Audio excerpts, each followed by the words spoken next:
Hello and welcome to episode 8 of season 6 of the Sausage Factory.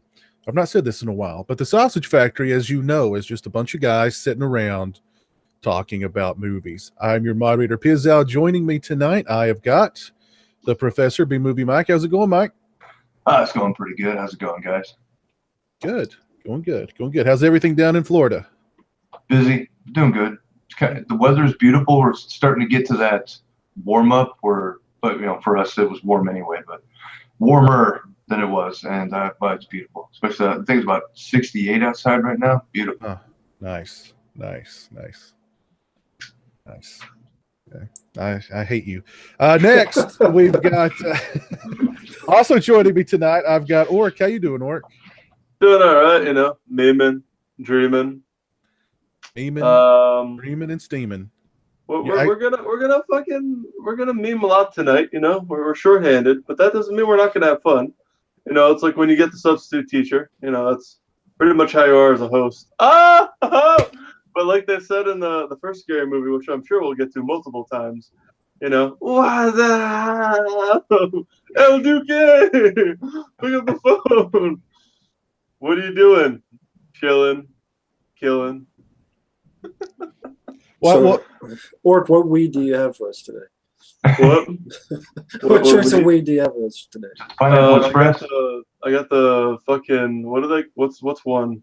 The purple sour diesel, some extreme. I don't fucking know. Wow. Dude, I know people on the West Coast are like, yeah, bro, we got the McTwist 720 Orange Bud Spectacular 9000. I'm like, whoa, sounds pretty intense.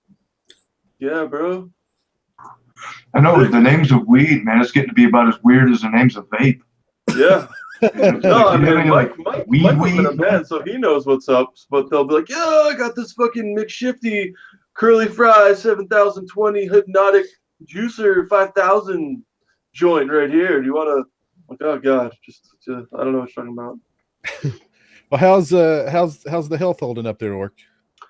All right, I guess. I forgot to mention something offline or off when we weren't on air, but it's been interesting, yeah. Okay, but I'm holding up, Yeah. Well, Orc, I mean, you're with family. You can share whatever you need to share. You're with family here. So like, okay, all right. I mean, you didn't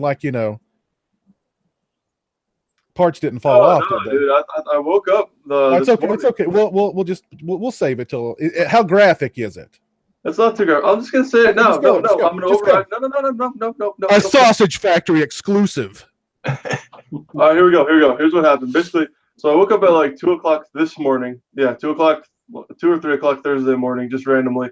And there was like everything was soaked, and I was like, did I fucking piss my bed or some shit?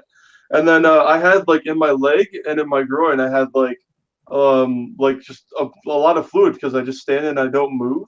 So like I guess it all like leaked out somehow, and yeah, like everything was soaked, like literally like 20 pounds of like liquid, pretty much.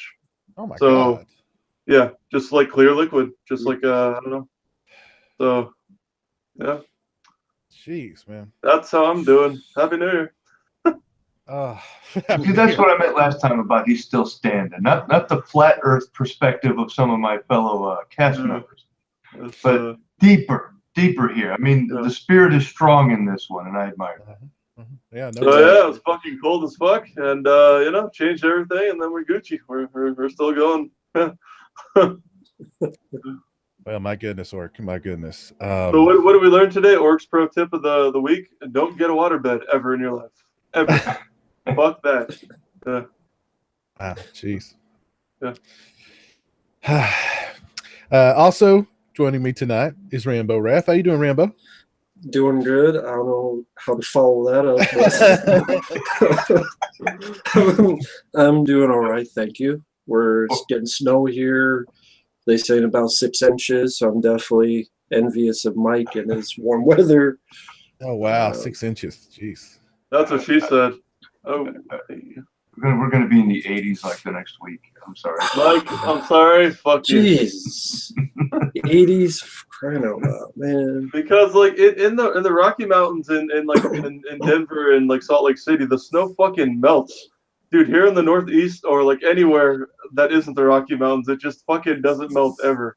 It's just like, yeah, just keep piling it over there. Just fucking like I went one time to a grocery store during like a blizzard, and there was like one of those Jeeps that's lifted that has epic huge tires on it, and it was like probably 10 feet off of the ground like this, like at an angle. Just some guy like showing off his epic, lift job and stuff. I was like, okay, well, that's a good way to, get some groceries. But, It's funny when you live in an area like that, you don't even think anything of it. I mean, it's been 3 years since I've seen snow, but I do remember going to like Walmart a month after it snowed, and there's still like piles of snow in the parking lot at Walmart. You don't even think about it. It just seems natural at the time. Yeah. I don't miss it. Jeez. Yeah. So you're going to get 6 inches though then. Okay. Jeez. So please tell me you went to Walmart and stocked up on milk and bread. Yeah. I actually had groceries last night, so. Okay. And as long as I got this, then that's all exactly. I was gonna so. say, are you a pro yet? Did you buy every 12-pack of Melio they had? Yep, all 2 of them. Yep. I only have 2, so. Yeah, there's some grocery stores and Targets and Walmarts that are epic, and there's some that just suck balls. I'm like, do you have any Sunkist in stock? And they're like, well, we get like 1 or 2 in every month. And I'm like, really? So I got 2 12-packs. I got 4 of those big old bottles. So Okay. That's what you need, not milk and bread. You need pre-diabetic. That's what fucking, ready for the winter. Yeah. Ready. Hey, I could get hit by a car tomorrow. So, Yeah. so It's true. It's true. I think we're expecting at least one other person. Jay the Stingray is on his way, but he's going to be running a little bit behind. How have you guys been? Have you seen any good movies lately, or bad movies? I've wanted to. I just haven't had the time. I've been wanting to check out the new Cloverfield Paradox thing. I've heard some good, some bad. I enjoyed the first Cloverfield. I haven't seen the other one, Cloverfield Lane or whatever it was. 10 Cloverfield Lane. Yeah, I've heard it's good. I mean, I'm not gonna say anything bad about it because I've never seen it. I prefer the original, and even though it's found footage, I think it was well done. It did. It did have some of the sins of found footage in it, but overall it was entertaining enough to make me want to see some more of that universe. And so, yeah, I was kind of interested in the new one. I haven't seen it, and I still haven't seen the one Will Smith, Bright or whatever it's called. Bright, yeah. I still haven't watched that yet. Gee, I'm getting behind. What about you, Rainbow? You seen anything good this week? Just rewatched the Man with No Name trilogy, which is a good trilogy of movies, good westerns. I guess if I had to pick a favorite, probably the second one for a few dollars more with him, Lee Van Cleef, but all 3 are good movies. Yeah. And I was actually going to ask, what were your guys' thoughts on some of the Super Bowl trailers, the movies? I didn't watch the Super Bowl. I didn't see any of the trailers. Okay. I actually watched a trailer for what was actually just watched a trailer for a movie a few minutes. Oh, the new Venom trailer. Yeah. I watched that a few minutes ago. Well, it's a teaser, not really a trailer. Right. But if it wasn't titled that, I wouldn't know what the hell it was. I wouldn't know what it was either. Yeah. I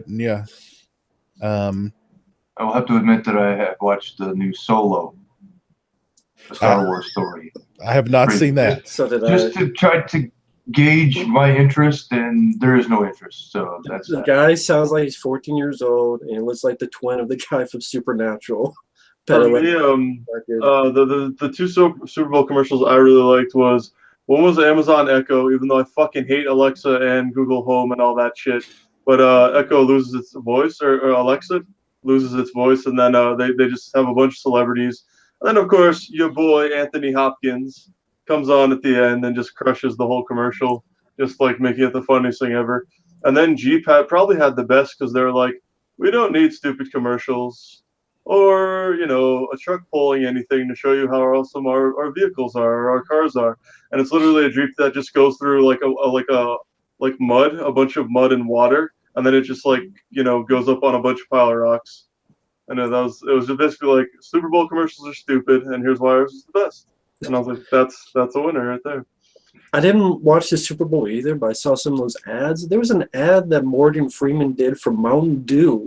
Yeah. Mountain Dew Ice. And I'm like, It's like, it has some midget from Game of Thrones or some shit, I think. I don't know. It was weird. Mountain Dew Ice sucks. It's just Sprite. It's exactly tastes like Sprite. That's all it tastes like, Mountain Dew Ice. So it's like, fuck. That's true. If you want Sprite with caffeine, it's Mountain Dew Ice. Well, now, one of the commercials that Oric mentioned, the one with Anthony Hopkins, also began with Gordon Ramsay. So I thought it was a great beginning and a great ending. Yeah. And what's the recipe for grilled cheese? Yeah. The recipe is in its name. I mean, just the way because if you ever look through his Twitter, people can send him pictures of things. Hey, Gordon Ramsay, what do you think about my lasagna? And he usually tweets back with something, very, very brutal. right. Yeah. Right. Very brutal. So yeah, that was pretty cool. Of the trailers, I would say the best one was Mission Impossible 6 Fallout. Just looks like a lot of really good real stunt work. So, I mean, I give Tom Cruise props for doing that. He may be crazy in real life, but if that's what it takes, I give props to him. Skyscraper looked awful with The Rock. If you've seen Die Hard, Heaven in China, that's Skyscraper with a lot of CG. And then Jurassic World Fallen Kingdom, that was actually a better trailer because it looked like there's a little bit of horror at the end of it, which I appreciate. And then Solo, yeah, I agree with Mike. Just fuck Solo. Yeah, I have no interest in that whatsoever. And then they had a Red Band Grindhouse for Death Wish, which the movie might not be good, but I thought the trailer was good because it was done in a Grindhouse style, like the Planet Terror, like the voiceover and the filter. I wish the movie looked like that, but Yeah. I don't trust Eli Roth, so there you go.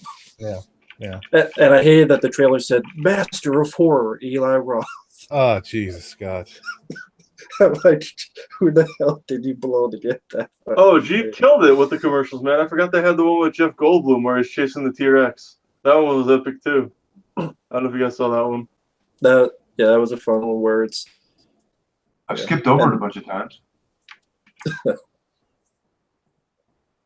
Here's the best one I thought. I linked it in the chat, but I can't do it in the TSF chat. But it's pretty epic.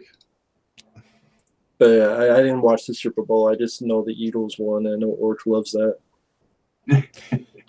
From his video. Orc, how are you doing? How are you? I mean, how are you doing? Not good, bro. Like, Philly as a city is cool, I guess. I mean, woohoo! There's the Liberty Bell.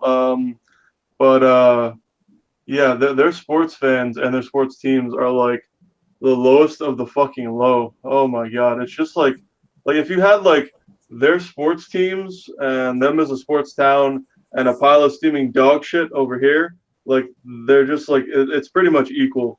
Like they go together like very well. I saw some skit where like they were, somebody was interviewing these Eagles fans and they were like, "What are you guys going to do if you lose the Super Bowl? We're going to burn the city down. What are you guys going to do if you win the Super Bowl? We're going to burn the city down." Yeah. Yeah, and that's what they did. They won the Super Bowl. I understand the hatred for the Patriots, but to be the team that beat them this time, I don't know. It was fucking hard, man. Because like it's one thing if you're just like if people are just booing and throwing beer and other stuff and whatever, because that happens at every sporting event. When a dude was your best quarterback, arguably of all time, and he gets inducted into the Hall of Fame for the Eagles, and he gets booed. That's fucking terrible. McNabb was a savage. Do you guys remember that guy back in the day? Oh my god, I remember getting his rookie card. Why'd they boo him? Just because he never won a Super Bowl. He got to 5 NFC title games, and then he got to 1 Super Bowl, and they lost versus the Patriots.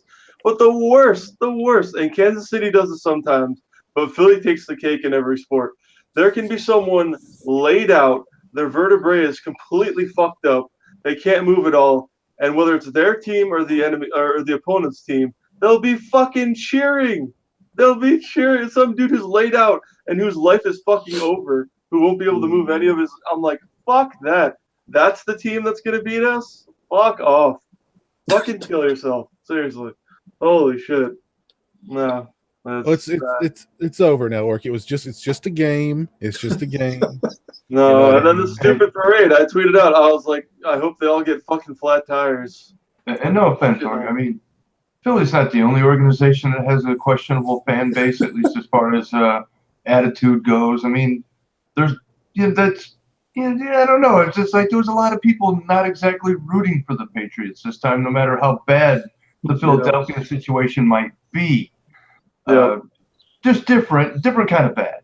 Kind of an entitled, self-righteous, better than everybody attitude versus burn everything down and smear shit on the walls, but still annoying. There was it was kind of equal this time. I didn't have a dog in the hunt, but it was. Go Eagles. I can't say that I was sad to see Tom Terrific kind of end up on his ass a little bit. That that was kind of cool. I mean, I'm not going to say it wasn't. I mean, because being a Raiders fan, outside of the Chiefs, the thing I hate the most is Tom Brady. So I'm sorry, man. It's nothing against you, and I know that probably caused you some pain, and I feel bad about enjoying it. I really do. I want you to know that, but that was the best outcome possible. Now, about Philadelphia, I think we should know about this town. I mean, didn't they send a robot all the way from one side of Canada to the other, and it made it just fine, and it was like a big deal, and then they tried to do that in the States? I forgot about that. Past Philadelphia? Yeah. That should tell you everything you need to know right there, man. Yeah. There's some hood you shouldn't go with. Yeah. Robot or not. Well, I know you more than anybody needed, an uplift. So for that reason, it would have been cool if the outcome had been different. But I'll tell you what, though. I mean, like, I'm already not just because we fucking lost when we should have won, and we had like 2:15, 2:25 on the clock. Brady was driving down the field, and then he fucking threw the ball to the guy's fucking head. But anyways, there's so many interesting things. Like, they're saying this is the best quarterback class in like 20 years for the draft, which is interesting. The guy who Belichick basically gave up, as you watch El Crestador, Garoppolo, we only got a second-round pick, and now he just got signed to $140 million for like 5 years with the Niners. The drama behind that, though? Going to be back in Oakland, which go Raiders, man. Like the drama behind that, though, it might destroy the Patriots because Brady wanted Garoppolo out of there because he scared him. Yeah. Because when Brady was out for 4 games the season before, they were 4-0 when he came back. Garoppolo was the heir apparent, right? And he knew that he was going to do what Brady did to Bledsoe eventually. Because Brady's 40 now. So he says, hey, trade that guy. He's a threat to my job. And Belichick's like, no, I don't want to trade him. So Brady goes to Kraft, and and that's Brady's daddy. Brady's his boy, and he says, hey, Daddy, would you get rid of this guy because he makes me nervous? And he says, trade him. And Belichick says, fuck you, I don't want to trade him. And he says, trade him. So he traded him, and now Belichick's pissed off. They lost the Super Bowl. I'm just saying that things in New England could implode here because of the Garoppolo situation. Well, like I said, Gruden's coming back, which has got me. I'm hyped as hell for that. That's going to be awesome. Because it's so funny. He coached the Raiders for years. Then he went to Tampa, and then Tampa plays the Raiders in the Super Bowl, and Tampa wins. And now it was even dirtier than that. They traded him to Tampa. Oh. That was the ultimate in betrayal. And some say, and because Bill Callahan, who took over for him, was his buddy and was his assistant coach. Yeah. He didn't change the playbook. And there's a lot of stories around that Super Bowl where there's members of the Tampa Bay Buccaneers that say, it was like our coach knew what they were going to do before they did it. He just told us what to do, and it worked. That's funny. So it was almost like the two coaches conspired against the ownership of the Raiders because of how they treated Gruden. But it's not provable, but that's some theories. Huh. And then also it's like where will I think Foles actually might have got re-signed, but it's like where will he end up? And then Kirk Cousins is really good, I think, anyways. Where's he going to go? All that offseason stuff that's going to happen. So no deflating footballs this time. No, the balls were, I guess, full because both teams had a chance. Yeah. The balls were full. Yeah, the Who's balls the were official full. ball fondler? Yep. Hey, did you find all those balls? Are they full pressure? Yeah, they don't feel good to me, sir. But let me give some shout outs to people who have tuned in and are watching with us tonight and participating in the live chat. DJ Donnelly, how you doing tonight? Jason Lima, Movie Man 95, Rocky Voorhees. Somebody named Jet Silver Avenger. Sounds like a dork to me as watching with us tonight. Josh O'Brien, how are you doing, buddy? Cole is gay is in the chat tonight as well. He says, hope you all are doing well. Wish you all the best on the show tonight. Thank you, sir. We appreciate that. Now that you're here, we are now. Yes. We are whole now that you are here. Not a lot of love for Solo in the chat. That's understandable. Yeah. I think Jess Gibb is with us tonight as well. I believe I saw Joseph Perdue here earlier as well. We got Steak Sauce with us tonight, John Avenger. So we got a nice little crew out in the chat tonight. Some loyal road dogs, man. A lot of those names have been around since the beginning. I know. Yo, Jason Lima, you meme hard on Facebook, but one of the reasons why they think Josh McDaniels turned down the Colts job is because who started the Deflategate? It was the Indianapolis Colts. So most people said he set him up, and then they had the signing day where they were going to reveal their head coach, and he was like, "Fuck him," and then Kraft just offered him a huge amount of money. So that's what I'm hearing in New England sports talk radio. Yep. So, yeah. Well, why don't we get in and start talking about some of our favorite horror comedies? You guys out there watching tonight, please share with us your list of favorite horror comedies. And I think we can kind of keep the definition of horror comedy broad. I mean, we've got, some pretty, straightforward kind of horror comedies as far as like Scary Movie, which is just straight ahead, comedy horror. Then you have more sort of satirical horror movies, like say for instance, even Scream, for instance, or Cabin in the Woods kind of thing. So you have some overt comedy horror movies, and then some more sort of satirical comedy horror movies. We can just keep it open to all of those. And Mike, you want to get us started tonight? Oh boy, I have a bunch. Where do I start? Well, I guess I'll start with one of the first ones I may have seen back in the day, Student Bodies. The Breather. And the Scary Movie before it was Scary Movie, making fun of the slasher genre and all the different tropes. And it was hilarious. I don't know, I guess but it wasn't mainstream. It's like you had to be a fan of these movies to understand Student Bodies. So it's like if you're a casual horror fan, Student Bodies is probably supposed to be stupid. But if you're really into the movies that it's mocking, it's genius. It really is. And the paper clips, the trash bags, the horse head bookends. The horse head bookends. Melbert P. Red. I mean, there's just so many. God, I love that movie so much. Even the Carrie ending. What I think is great about that movie is it came out in was it 1982 or something like that? 81, 82. And even by that point, slasher movies were so abundant that they were fit to be satirized. So, I mean, that's crazy, even that early on. You know what I mean? But it was probably the first. Yeah. Of course, you could say there were other horror type movies like that before, which another one I was going to mention. But as far as the slasher genre goes, I definitely think that was the first comedic parody. Yeah, definitely. Yeah, it kind of goes off the rails toward the end, but really right up to the end, I mean, it's really entertaining. I love the whole breather thing, and with the galoshes and like the dishwasher gloves, and he's like, do I want the knife? Do I want the gun? Paperclip. You know what I mean? He's going up the stairs and he's breathing. He starts breathing heavier. Oh, these stairs, and in the voice. Yeah. I'm gonna kill a kid with the gum. You know? Yeah. All the dumb shit. It's just My favorite part is probably the rating board, and then he's like, "Fuck you," and then rated R. Yeah, exactly. Yeah. And it would point out different things like unlocked door, ding ding, ding ding. You know, just it was classic, brilliant. Have you got the Blu-ray? No, I just have DVD. Okay. I was wondering if the Blu-ray had any extras on it that aren't on the DVD. I know it got a Blu-ray release. I just wasn't sure if it had any extras or anything on it. But yeah, that's one of those movies that I don't even know if I want it on Blu-ray. I mean, maybe just to have it preserved in a pristine print, but I don't know. That kind of movie to me is meant to be dirty. You know, it's not meant to look good, but that's something to think about.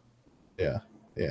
But yeah, the Malvert, everything with Malvert. What was that guy? He was like a legitimate like comedian or something, but they called him like the Rubber Man or something weird like that. I don't know. I'll have to look it up. But he was like double jointed, and his arms were really long, and he could stick his arms up between his legs and handed somebody the keys that way or something.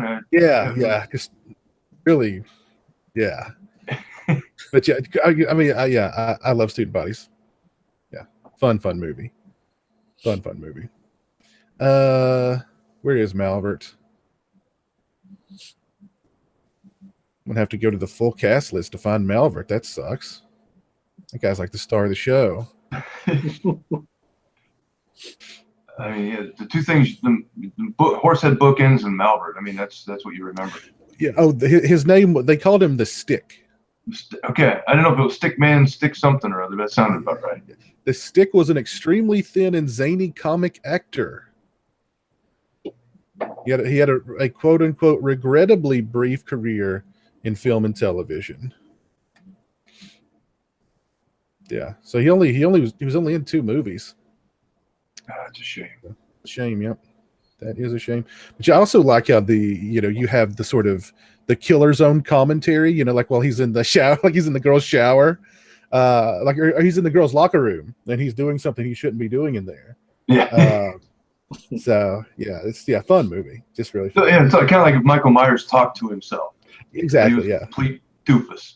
Exactly. Yeah. Yeah. So that was cool. Not only did you get the POV, but you also got the internal dialogue with it. That was good.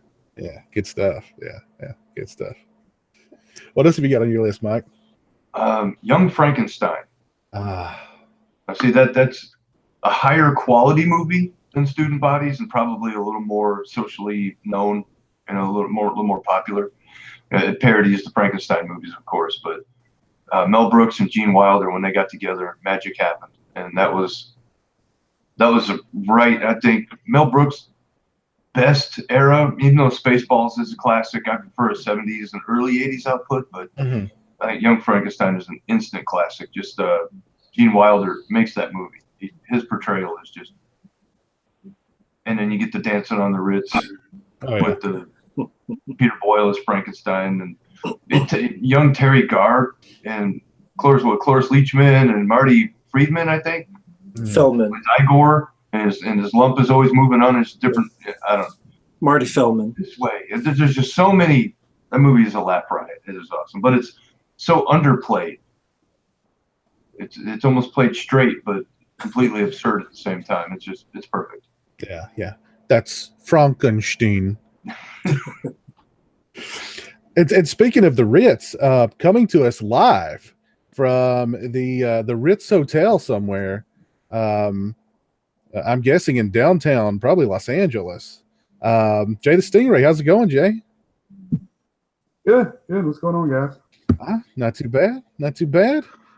Doing some traveling, I see. Looks like where are you at the Hilton or something? No, it's just a condo. Oh, okay. Understandable. So, how's it going with you, man? Good. Sorry, I've just been busy. Sorry, I'm late. No problem. It's it's that busy time of year for you, so I'm sure it it's all good. Are you traveling for business or pleasure though? Well, yeah, this is pleasure. Okay. Mr. Erwin R. Shyster, IRS man. It was business, but then after the show ends, then it'll be pleasure, especially in that place. Oh, are you? Is this your that convention that you and your buddy were going to? No, that's in a couple weeks. Okay. Well, how have you been, man? Have you seen any movies lately?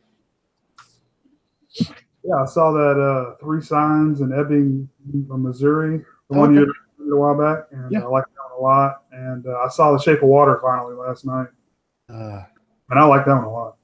Yeah, I need to get around to watching that. I've not watched it yet. I haven't either, but I heard some stuff that made me less interested. But I don't know. I'll probably still check it out at some point.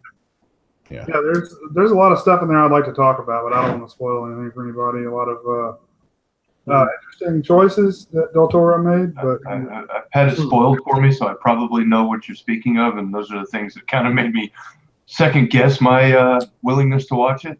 Okay. I haven't heard any of that. Okay, so something interesting happened. It's not just a love story between a fish and a woman. well, it's a full-on love story. And okay. I think it's R-rated. But nothing that graphic for what I probably, right? No, it's implied. Right. It doesn't actually show it. All right, does the monster rape someone like in Splice? Let's cut the chase here. Fuck Splice. I'm fucking Splice. I'm just saying. Okay. Well, let's not spoil anything. I do want to see the movie. I've kind of procrastinated in seeing it, but I do want to watch it. I'm sorry to kind of backtrack here a little bit, but I did see the new Hellraiser movie this week. Oh, that's right. And I was shocked. It's not bad. Wait a minute. Did you just say new Hellraiser movie and not bad in the same sentence? I did. I know. I'm pretty shocked. I'm pretty shocked too. But yeah, It's a shocking statement. wasn't bad at all. And no Doug Bradley. No Doug Bradley. And the guy who plays the new Pinhead actually does a pretty good job. He's very Pinheadish. He's really more toward the back of the, in the background for most of the movie though, but which I think is a smart move. But they introduce some interesting new characters, and they kind of throw a new spin on the Hellraiser mythos, and they actually do something really smart, where they're like, well, why would people search out this puzzle box for their deepest, darkest fantasies where they can just go on, 2 mouse clicks and they're right there? You know what I mean? So what's the point of the puzzle box anymore? So they kind of spin things. Dangertainment.com though, right? Where you go and play a game. There's nothing. well, not quite. Okay. But yeah, it wasn't bad. It wasn't bad at all. I see Stingray's doing a So Stingray, when you were on the set of Halloween Resurrection, can you tell us more about what happened behind the scenes? Yeah, so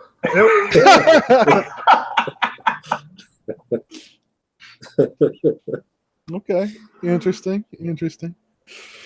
But yeah, new Hellraiser movie, surprisingly not bad at all.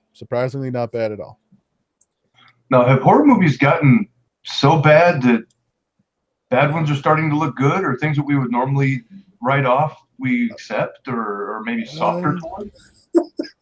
I don't know. That's a good question. A shocking statement to me that this movie is actually not bad. It's like, wow. When you take into account where the Hellraiser series has been, the last few entries, particularly the very last one, yeah, anything that's you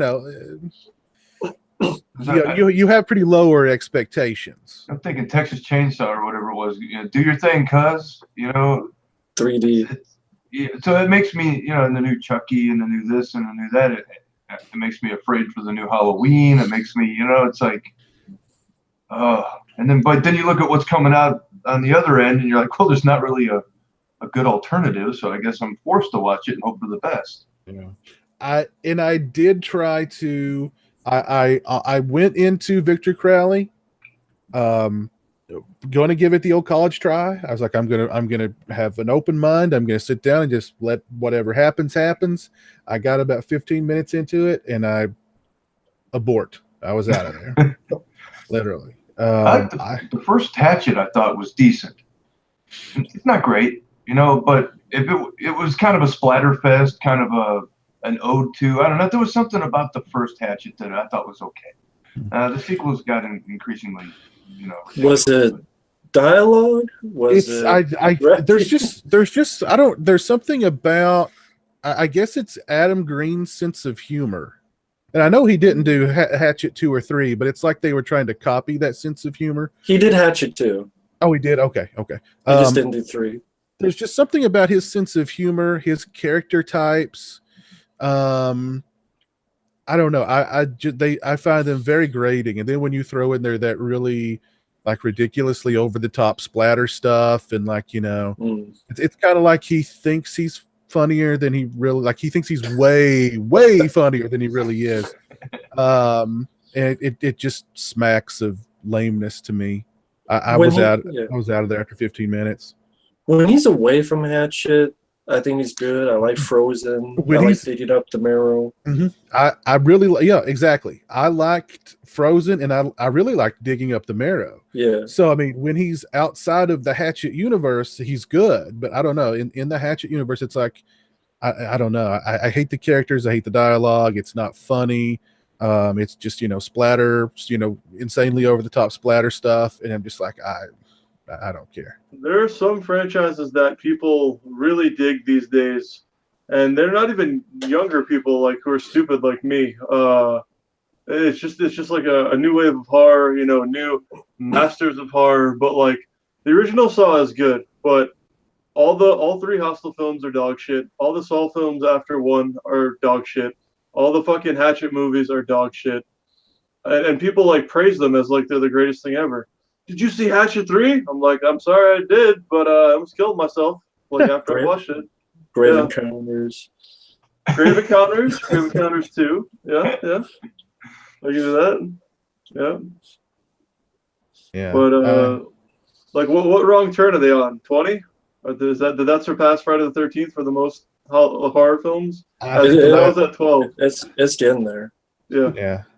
It's the Wrong Turn 7 or something. Yeah, Wrong turn 95. Don't add this to your shopping cart. Hit delete. I don't know who's watching Wrong Turn 7. And that's another one. That's like Saw. The original Wrong Turn is fucking amazing. That was a great film. The rest, oh my god, they're terrible. They're so bad. I like the second one, but after that, I'm done. I think I saw the first one. I don't think I've not seen any of the other ones.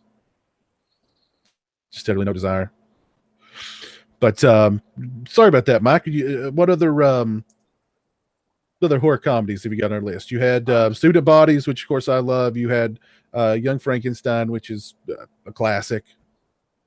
I don't want to take one more. Give us one more. I don't want to take everything because I know we're going to have a lot of similar picks, and I don't want to take them all away from everybody by saying the big ones.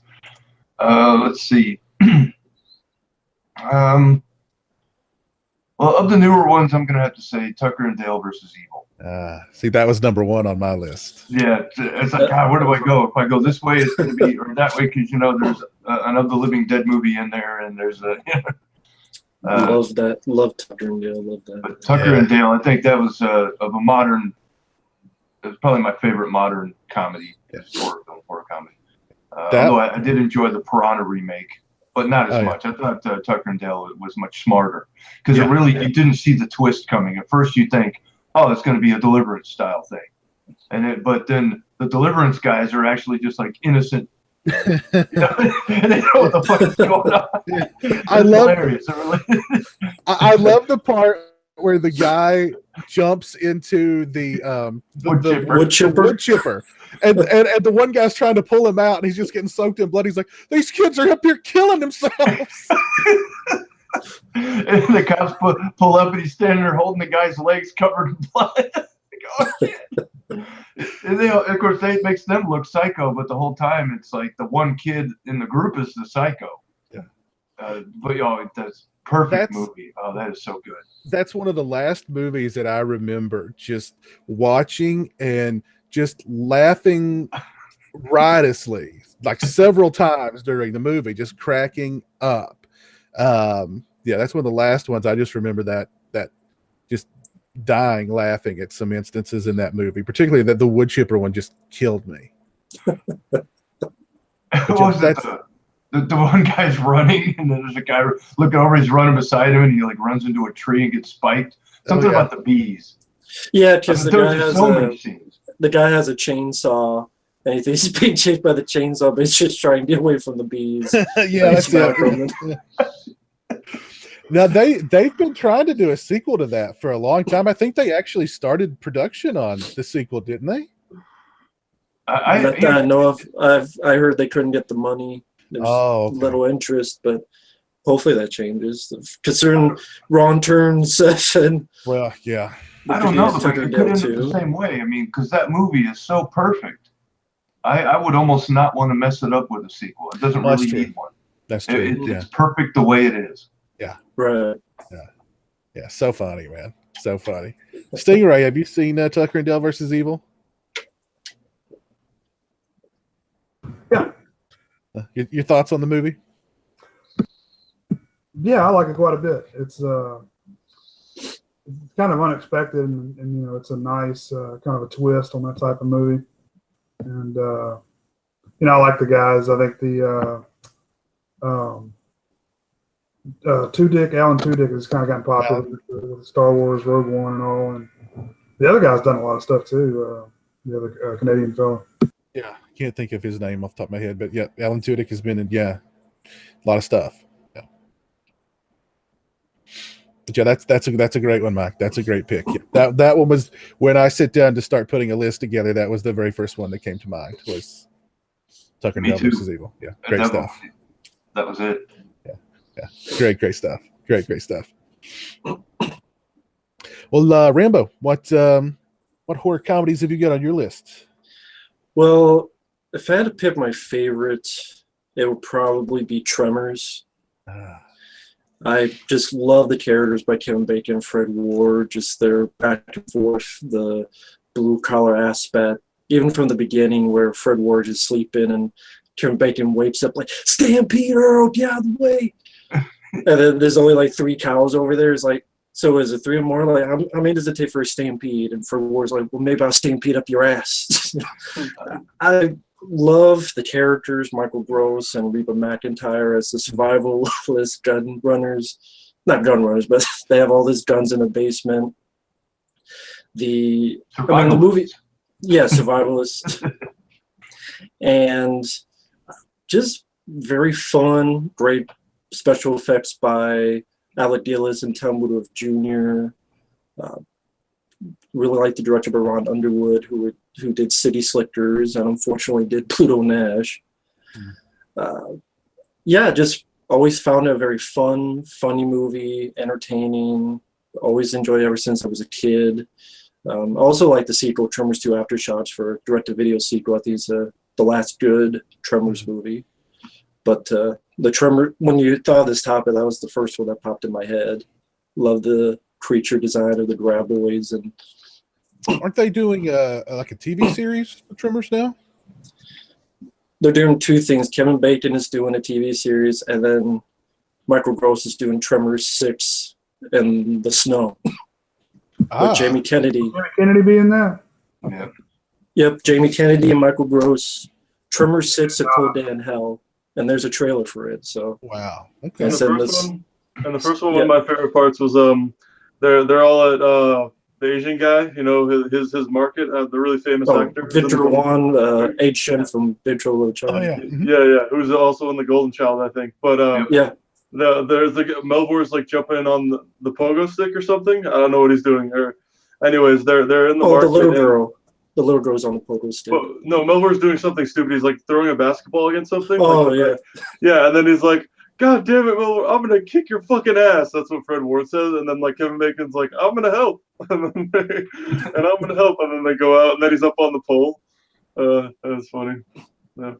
That movie was on my list too. I mean, you broke into the wrong goddamn rec room. Yeah. Reba McEntire. Listening to them, they can hear the gunshots from across the valley. They're talking about the radio. It sounds like a military invasion. That cuts to the inside. They're just like unloading elephant guns into it. It was hilarious. That movie introduced to my. I was like, an elephant gun, you know. It was cool, you know. I had no idea there was such a thing until Tremors. They're doing rock, paper, scissors, and he's like, God, I'm older and I'm wiser. You got to let me go. And he's like, well, you're half right. I'm like, and I do enjoy the first sequel as well. I thought that was good. Yeah. It's been a long time since I've seen any of the Tremors movies. And Tremors used to be on TV all the freaking time, man. All the time. But yeah, good stuff. Tremors 4 is pretty bad, though. For those who don't know, Tremors 4 is a prequel in the West, and yeah, it's pretty useless. That's hard to get through. That's one of those movies where you're looking at the time. You're like, all right, I'm 45 minutes in. Will I make it or will I kill myself first? That's one of those series you only needed 2 movies because you didn't need 10 others, and they already had a TV show. Now they're doing a second TV show. We're on board with the ass blasters. That's in Tremors 6, actually, the new one, Jay. Wow. So, Well, I think the last one I saw, the Tremors were flying, like they had wings now. I think that's the last one I saw. I don't remember which one. The third one, I think. Okay, I was going to say that's probably the third one. Yeah. I don't remember any beyond that point. So, but Cole's joined us tonight. How you doing, Cole? Good. Sorry, I didn't think I'd be quite this late. I had to go out just before the show started, and I thought I'd be back a lot faster. But anyway, walking home through the snow that was not in the forecast, but it's coming down up there. Oh. So how is the weather up in Canada? Cold, snowy? Well, in my part, it's really weird and inconsistent. We get 2 really cold days, and then we get 2 super warm days. Like just yesterday, it snowed, for about 3 hours. It was a fairly light snow, but it was enough to cover everything. And then by the time it was 10 o'clock, the temperature shot right up over 0, and it turned just into rain. So we just keep getting really sort of cold days mixed in with really warm days. This is the warmest February I can remember in a long time. A lot of really warm days. But yeah, if you live like in central Canada, like in places like southern Ontario and stuff, they're getting hit pretty hard with a lot of snow and stuff. See, every time we get snow, it never sticks around because that eventually just gets warm and rains, and then it gets all washed away. So that'll probably happen to this snow too. But for now, it's here. Well, have you been? Good. Not too bad. Not too bad. Good. We were just discussing some horror comedies or comedy horror movies. The latest Tremors they're flying now. Like that makes perfect sense for underground creatures. That was in the third one. We're up to like Tremors 7 at this point. 6. Oh man! So I actually saw the third one. I don't even remember that because I saw at least 3. I don't think I saw any after 3. Tremors 6 is Michael Gross and Jamie Kennedy in the snow this time. Wow. Called A Cold Day in the. I'm sure Jamie Kennedy really injected new life. He really elevates the series. I would think so. He was in Tremors 5, so now he's back for more. Oh wow! Yeah, so much has happened that I wasn't aware And he's Michael Gross's son. But I did see the Wings stuff. I just forgot about it, I guess, because it's been so many years. But yeah, by part 3, they're already throwing out underground creatures that can fly for some reason. That's not a good sign. It's a spoiler alert, Rambo. You don't find that out to the end of the movie. No, I mean, no, you find out like in the pretty early on. Don't ruin it, man. That's a masterpiece. Well, fuck. Well, we'll go ahead, Rambo. What other horror comedies have you got on your list? Well, I'll choose some lesser ones because I'm sure we'll mention films like Evil Dead 2 and Fright Night and such. But one I'll mention is I thought it was a fun one called Idle Hands. Ah, yeah. I remember that. For those who don't know, that starts Devon Sawa as a very lazy slacker, and then one day his hand just turns on him, and all sorts of over-the-top stuff. Seth Green is in it. He gets killed by a bottle and then comes back to life. Him and his buddy as sort of zombie types. And, for a film no one really talks about, I had some fun with Idle Hands. That was Devon Sawa. I never minded him as an actor. So I thought he did a good job, especially in easily their ode to Evil Dead 2 with the hand coming to life and such. Has he done anything in like the last 10 years? I don't think so. I actually, when I did a review of the Umbrella Entertainment released the Blu-ray of Idle Hands not long ago, and in my review I was like, "Where is Devon Sawa? What's happened to him?" And a few people had commented like he's doing this now and that now, and I don't remember exactly what it was, but I know he's on Twitter. That's good. But I don't. He's around, but I'm not sure if he's in the You're not business.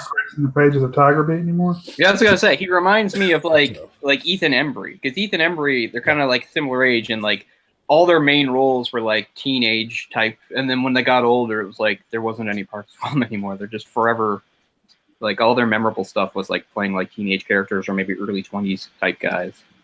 He's done a lot of TV. He was in a bunch of episodes of Nikita.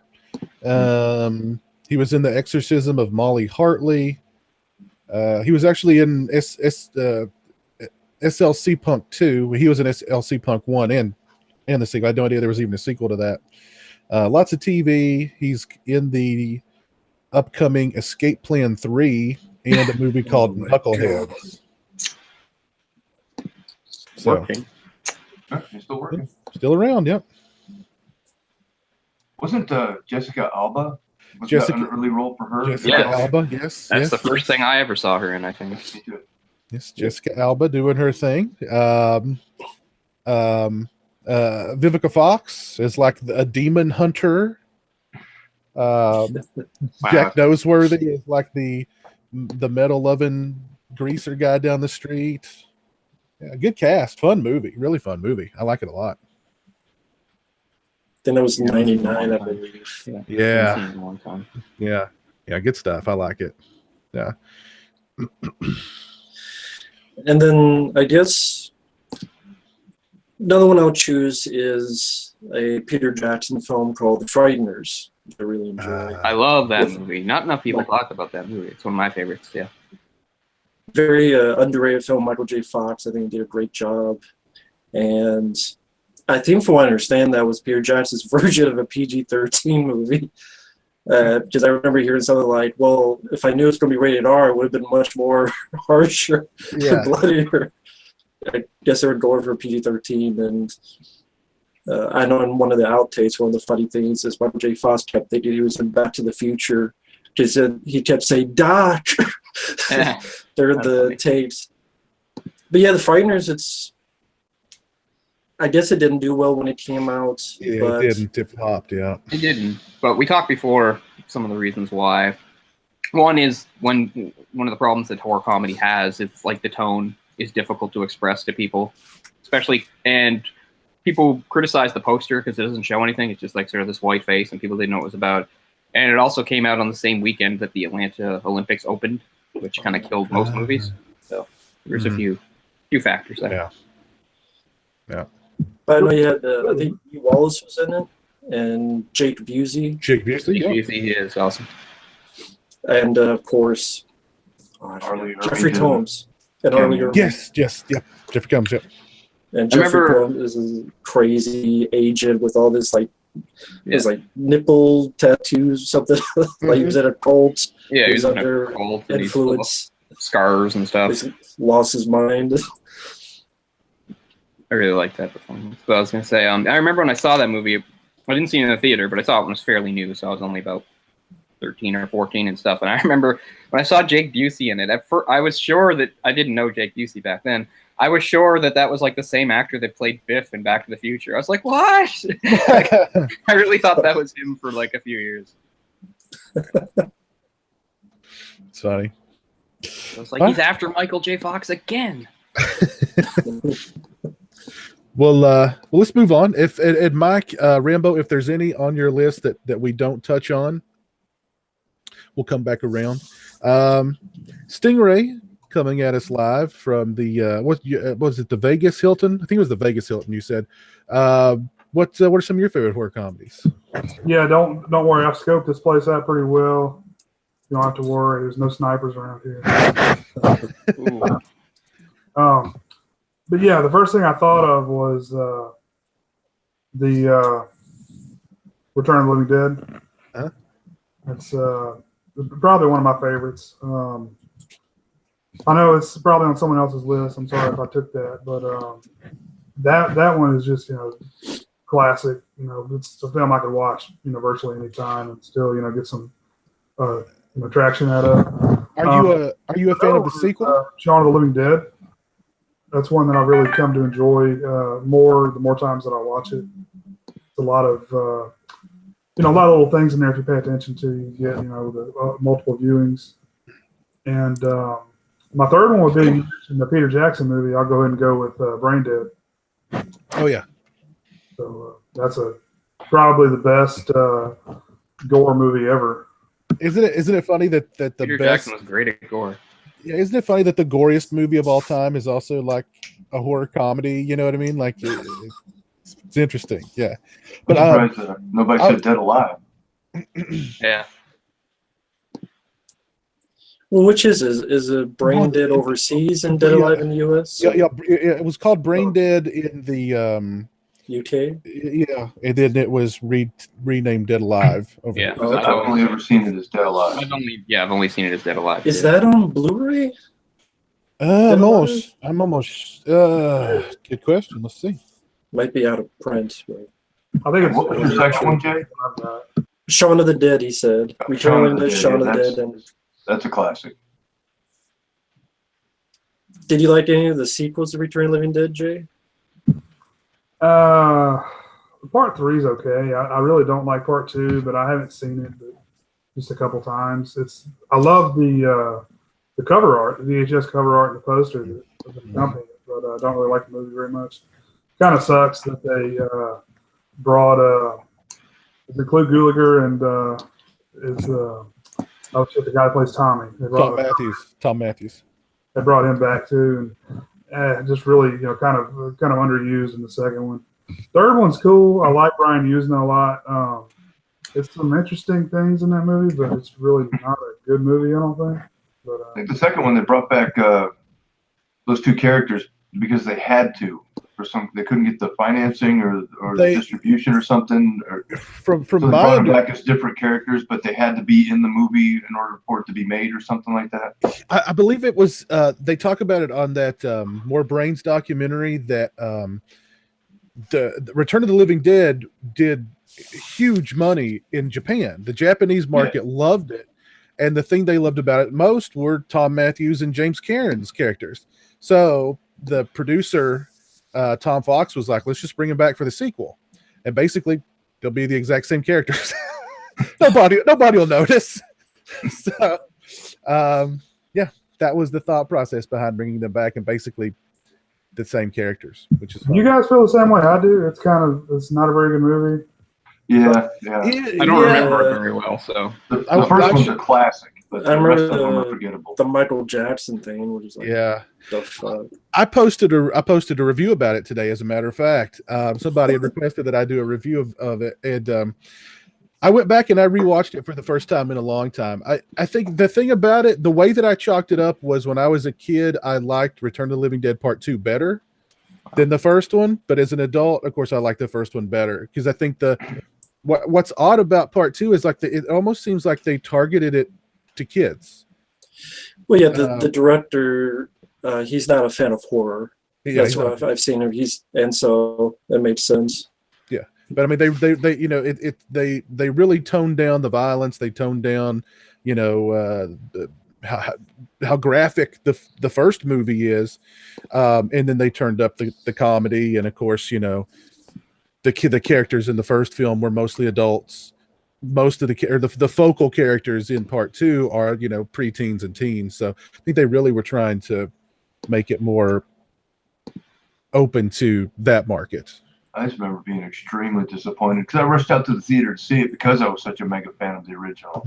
And yeah, it was just a complete disappointment for me. You know, the characters, I mean, look at the ones in the original.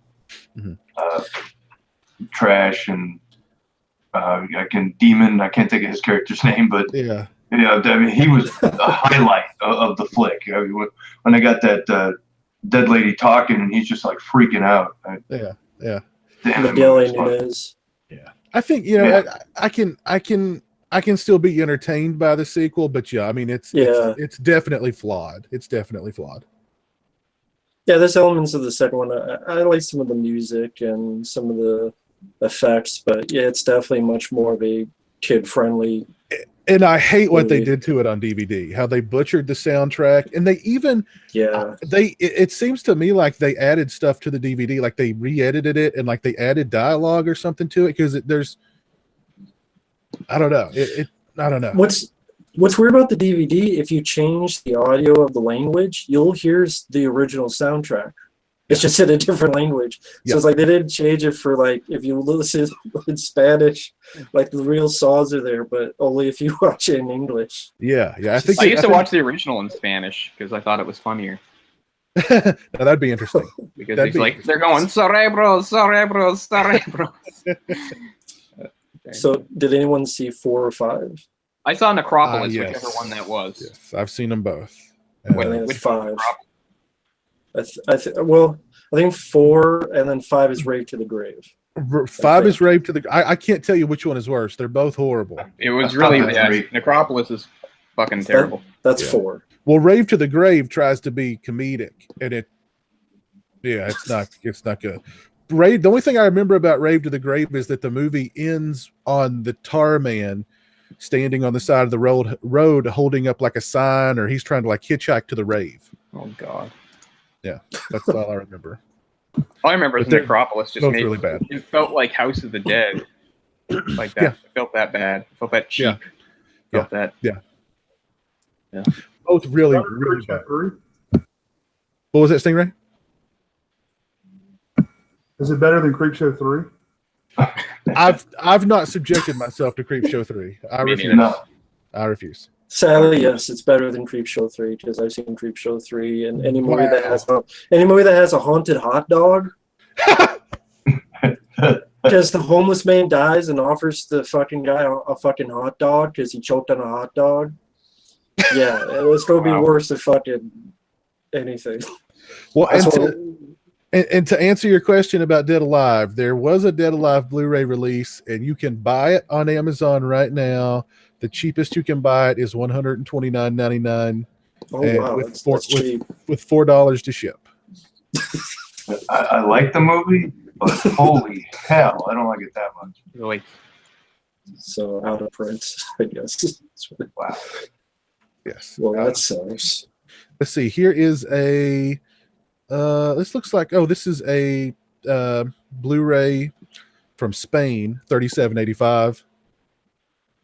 Really? Man, I picked mine up for relatively cheap, I thought. Really? Okay. This was Yeah, the great timing. deal. Must have been the timing.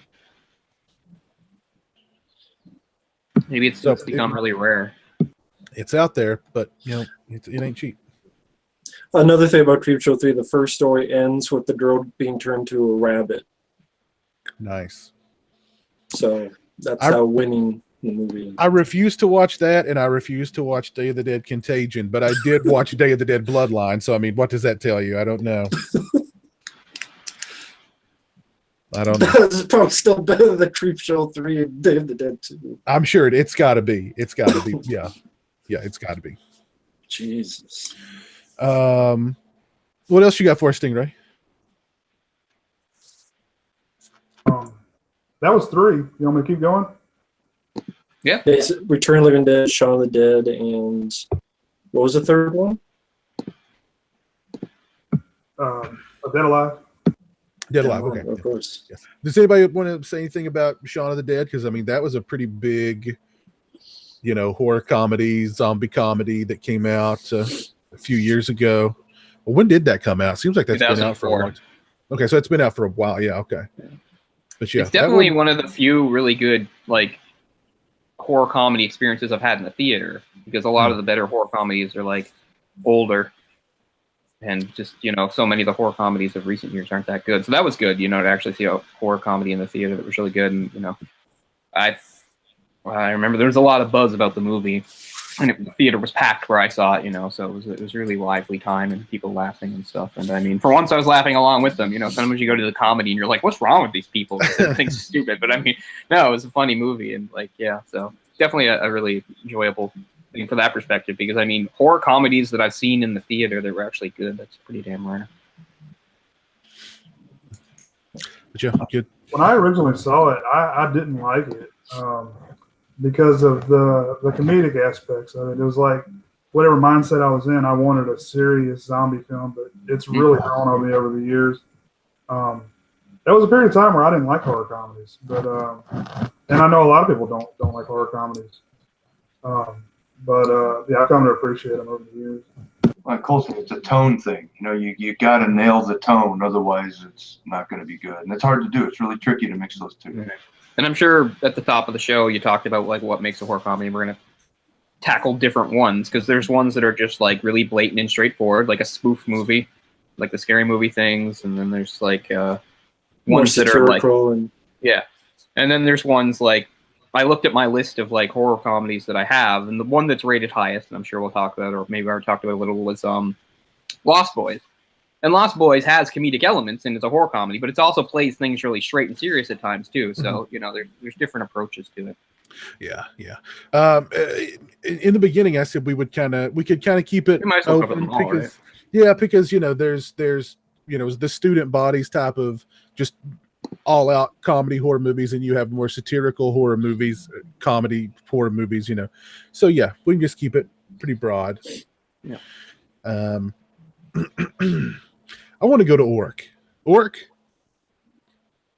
What's up, player? Orc, I want first off, I want you to tell me about a dank meme that you've recently seen. Dank meme. Well, Jay was getting a little spicy there for his own good. Jay, you better watch what you say, homie.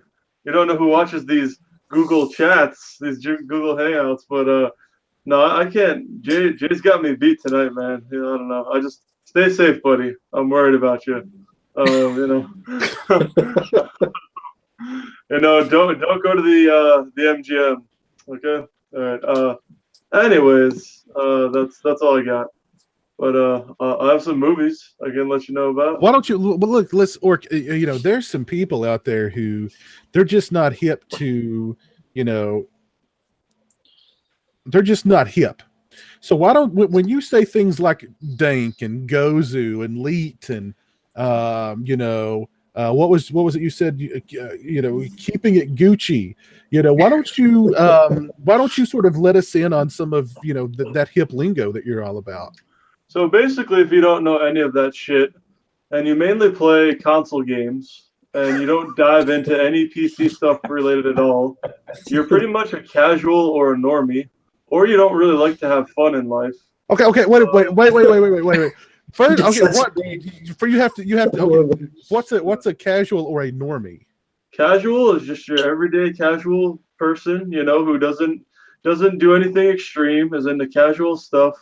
I like reading. Sorry, Cole. I like reading and taking long walks on the beach, and then basic be another slang for that type of person. So no matter how much I enjoy reading, I still only enjoy it on a casual level. No, I guess you could be a hardcore reader, just like I'm a hardcore gamer. But I mean, you can only be so hardcore. It's like, I like watching. I'm a fucking Storage Wars junkie. I'm like, you're a casual normie guy who sits on the couch and drinks Miller Lite. Like, okay, that's all you are. That's all you are, bro. You sit on the couch and drink Miller Lite while you play a game? No, well, I'm just trying to understand the context. That's all. It depends. I mean, why Miller Lite? I don't. Okay, I'm sorry. Pabst Blue Ribbon. That's a big one here in the States. Oh man, I've heard of it. But it's what keeps America going strong. I'll tell you that much.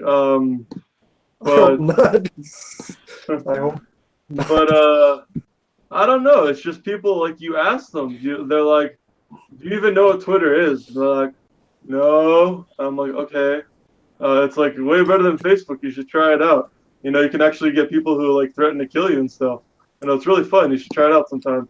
I'm like, no, I'll just stick to Facebook, and you know, I'll just like take a photograph of what I ate for lunch today, and you know, show my cats off and all this fucking stupid shit. See, So this what's is what the I have. definition of dank? Dank is dank, unlike Cole's textbook fucking definition of something being damp or moist, is it's just something that's so fucking epic. It's just like, yo, dog, I just ate some dank chicken parm. It's fucking delicious. It means it's off the charts. Look, Or I get yo, it. I use lots of no, slang, yeah, but just bro, certain things I bro, can't separate. bro, I can't here's separate something that that one. you Every can time I do. hear it, I think of like a Bro. hole in the ground or a cave. Oh, I goddamn can't it. help it. Go. And also it So- rhymes with stank, so it's you have to be careful how you use it. I always thought it applied Like- to weed. Like, I got some dank weed. Like, what Yeah, well, that's Maybe where that's it how it came from. started. When the dank memes exploded, you know. But it's be like, yeah, I got this fat sack of dank weed. And then one of the greatest friends I ever had. I don't even know what the fuck he's doing in Texas now, but his name was Waste No Dank, and we'd get in the lobbies and we'd fucking destroy people. That was his name. Yeah. They don't But, stand for that in Texas. They probably execute him. No. No, the guy I'm talking about, he's on the run no matter what state he goes to. This guy's got people after him. But you know, he can find a good internet connection and we can play some every now and then. So dank, but basically dank just Yeah. It means cool. it means something good. It's something good. Yeah. So what's the definition of gosu? Gosu it means you're really pro or really good something, mainly gaming in Korean. So, and Hasu Korean? means you're just Okay. average, and then Chobo means you're noob as fuck. So, How do you say that? See, those Chobo. actually make sense. 'Cause they're real Chobo? words. yeah, Chobo. Yeah, Chobo, I think. Oh, chobo. So, but just go to Urban Dictionary and look up GOSU, and that's Okay. that's what every gamer in pretty much Asia aspires to be, especially like South Korea. I would say North Korea too, but I don't think they have too much computers, or else if they do, like the power goes out. No, they're all It feels- What's up? they're all a bunch of chobos. Yeah, Shobo as fuck, bro. Yeah, YOLO. Yo swag. Okay, Oh, yeah. well, if something if something is leaked, Yeah. just keep going, Orc. I mean, Wait, you've People got still so use much- that. That's more old school, isn't it? That's That's so much pretty old school. knowledge. Yeah. Okay, Yeah. so that's an old one, but that means if someone is leaked, that means they're really good at something, right? Yeah. It's like being Or dialed usually in. something cool. Yeah. Okay, I know that one. Yeah. so I think we've learned a little bit. What Yeah. what does keeping it Gucci mean? Gucci, it just means, you know, it's a lifestyle pretty much, you know, mainly named after the clothing company. But Okay. you know, let's keep it Gucci, It's like fam. high class. Yeah. Okay. Everything I'm not, so that's why I use it a lot. So The yeah. family can fucking afford that shit. Yeah. Oh, there's people. They find ways to afford it. I go, what do you do for work? And they're like, oh, I don't know. I serve burgers at Wendy's. I don't know. I'm like, okay. I'm sure you have a stack of those $500 T-shirts because you were flipping burgers at Wendy's. But we'll just leave it at that, buddy. I love you. Just don't kill anybody. Okay, Yeah. I They think sell some other stuff on the side at Wendy's. Yeah. I think we've all learned something tonight, Orc. Thank you. Well, probably what they sell on the side, Cole, is you don't know what they put in Frosties, but goddamn, those things are good. Those things I are mean, gathered. if like you're Frosties. clogged up, you just eat a Frosty. It goes right through you. It's like eating a plastic Ziploc bag. I like Frosties. I think they help my mental acuity sometimes. They're Yeah. close friends. They close sharpen me up. Charles Brandy. I had a vanilla frosty today. It was very tasty. Very Oh. tasty. I think They- I think the ice cream headache it gives me like expands my thought ability for a brief time. It's kind of like an energy drink. Piz, did you destroy your toilet yet, or we're gonna have to take an intermission soon? No, I don't have that issue with frosties. I don't have that issue with frosties.